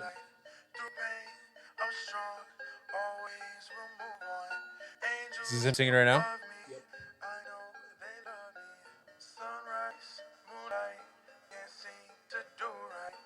Now, fuck this, dude. Thank you. All right, we're agreed. I don't think he listens to the podcast, so it doesn't fucking matter. I don't give a fuck. At this motherfucker. I don't give a shit. His motherfucker. Fuck him and his shitty fucking girl music. I don't give a fuck. Oh shit. At me, Shots. I love when dudes suck my dick. I sound like everybody else. I am not original. Fuck him, dude. Fuck that dude and his SoundCloud. So he went. He showed I don't up. know him. He seems like he might be a good guy. I don't know. He showed up to Othello's and was like, I'm gonna do them open mic. I was like, cool. Adrian shows up. He's like, all right, the list is in there. So I go sign up. I sit down. He shows up. I'm like, you can go sign up. He's like, no. Oh, so he's a pussy. That's what it is. He does music, and he won't do comedy. I don't think he'll do comedy, dude. I'm not gonna shit talk him anymore. No, We're done. fuck him, dude. She's talking more. I'm done. Call him a bitch, bro. Clip. Talk. I don't know, man. He might be. I don't even fucking know. So you've been Comedy's doing. not for everybody. You've been doing comedy for 5 years, Yeah. and we're at the 5-year mark about, right? Or Yeah, this June- summer, June. June was 5, so about 5.5 years, I guess. Ooh. Okay, so we're going on 6 then. That's usually what's after 5, yeah. I don't count high, so you know. Are you fucking high right now? Because you're counting. What the fuck are you talking about? Yeah, dude. I've been doing comedy for like 5.5 years. I don't know where I want to go with it. I just want. I was just about to go. Yeah, where are you? Want to make a living at it. I don't know, man. I just I want to eventually put out a like a special on. I'll probably just put like a special on YouTube in the upcoming year. So like I want to work on that and find like a place to shoot it and stuff like that. And We're like, if you just saying, like, if you could shoot it anywhere, you have the option. Anywhere? Money's not an option, like a factor. And will people be there? Like, will like Yes, people like show up? Okay. Millions or thousands, whatever you want. I would shoot it at the Green Hall in Austin, Texas. Ooh. It'd be the only stand-up comedy that's probably ever been done there. I was about, yeah. If you guys don't know what the Green Hall is like a legendary fucking dance and music hall in Austin, Texas, where like ZZ Top has played and fucking like all these like great fucking artists and these like country like music artists and shit like that have played there, and it's like a staple in country music, but it's like a little. You're big into country? Yeah, kinda. I mean, I'm just into The odor or the bullshit you say stuff? the odor. The older. Oh, older. I was like the odor of country music. The odor. The way it Odor. smells. I'm such a fucking idiot. Yeah, dude. I dig like The king and all that. who's the king? The George Strait. Nah, dude. King of country music is Bob Wills. You're teaching me something today. Waylon Jennings. Is it Waylon Jennings? Waylon Jennings. You know what song I'm talking about? Waylon Jennings has a song that's it says Bob Wills. Like there's a line in it that says it doesn't matter who's in Austin, Bob Wills is still the king. So like Bob Wills was just like he's a super old country artist, and he's what's referred to as the king of Texas swing, and it's like he's like the first like king of country music or whatever. I've always heard George Strait's the king. So. Yeah, George Strait's really good, but like there's a bunch of artists out there. Like there's a guy named He's kind of sold out lately, hasn't he? George Strait. A little bit. He's just old, man. He's just an old guy. He doesn't write a lot of his own music and stuff. Well, like Tim McGraw didn't sell out until I don't Yeah. know, 2010. And all or those so, guys like, rap sing about the same shit anyway. About my like pickup truck ran away. yeah, I'm fucking driving down My a dirt woman road broke up or with me. fucking whatever, right? But like Drinking and driving. like I really like so like there's like country and then there's western, right? So like guys like Coulter Wall. Ooh. Coulter Walls has like a lot of good shit. Which one's your favorite on him? I like Devil Wears The Devil Wears a Suit and Tie. Suit and He's Tie. got a song called $13 Silver Dollars, and he's got other songs like Black. What was it? Sleeping on the Blacktop. Yep, And that's a good one. he's got on his new album, Western Swingin' Waltzes, he's got a lot of good. He covers a Marty Robbins song called Big Iron, and it's fucking really good. He has another. I don't know if it's a cover or not, but he's got another song called Henry and Sam. You know he's Canadian. Yeah, he's from Saskatchewan. Dude, that's crazy. And he does cattle work when he's not. Yeah, he's a rancher. It's crazy. Yeah, right. That's crazy I because listen- the I only listen reason to I Joe know that Rogan is as well. yeah. Yeah. I was just about to say that's because Joe Rogan's been trying to book him and he's like not there, but he's busy doing cattle or Yeah, well, whatnot. summertime is a really busy time in the cattle industry. Okay. It's branding season and stuff like that. So when do they go to auction? Just out of curiosity, side note, real quick. I don't know, it just kind of depends whenever they're ready, really. You know, Okay. like It can be winter, summer. So usually you breed them like this time of year. Like there's like December, January. Wait, type. no, not this time of year. Fuck, that's not right. I thought so- you breed them earlier so you have spring babies, right? Yeah. So like you breed them kind of earlier in the year, and then like they'll breed, and then through the winter they'll drop all their calves and stuff like that, and then in the springtime, whenever the calves are bigger, you fucking brand them all. You brand them in the spring and summer and stuff like that, And then about fall, you either send them to auction or like, breed them again. it really just depends. Like you might have fucking like yearlings that are like big or something like that. You just want to ship them off or whatever. But it's a lot of people will hold on to them because like cattle prices are always fluctuating. Like cattle's down a lot right now. So, I mean, it is what it is. Judges the cattle price? Is that just like a Wall Street or? Yeah, I don't know what judges what makes the cattle price fluctuate, but I guess it's just like, you know, like flooding the market, and then the market's drying up and stuff like that. But we breed them so much. I just don't feel like it should fluctuate much, but it shouldn't, but it should. But I mean, there's a lot of stuff that right. It's one of those like 50, like it's a double-edged sword. It shouldn't. Yeah, it should. It's like, and the shitty thing about the cattle market is like, you're at the whim of the elements, and like agriculture in general is because like. You have diseases and like weather and whatnot. Oranges could be selling at fucking 80 cents a pound, whatever, right? That's like the going price for oranges, right? One late frost in Florida can fuck that up for everybody. So now let's say there's a late frost in Florida, it fucks up a whole bunch of orange orchards, and now oranges are at $8. Orange juice, yeah, orange juice goes up. All that shit's up, and all that shit fluctuates. But so that's same with cattle. Yeah, it's with cattle if it's a dry year or whatever. You move a lot of cattle too, right? Up and down, so like I know people move them from Colorado to Wyoming during the summers or whatnot. Yeah, there's cattle drops everywhere, but that's just one I know of. Well, usually what you do with your cattle is there's programs that like the BLM. Black Lives Matter. Oh, no, I'm just kidding. Bureau of Land Management. Yeah. So like the BLM and the. I didn't know Black Lives Matter was so caring about that. They are. Wow. They love cows. So like, in states like New Mexico, Colorado, Arizona, places where that have a huge swaths of public land and BLM land, what the BLM will do is like. They have a lot of chicken runs. Well, maybe.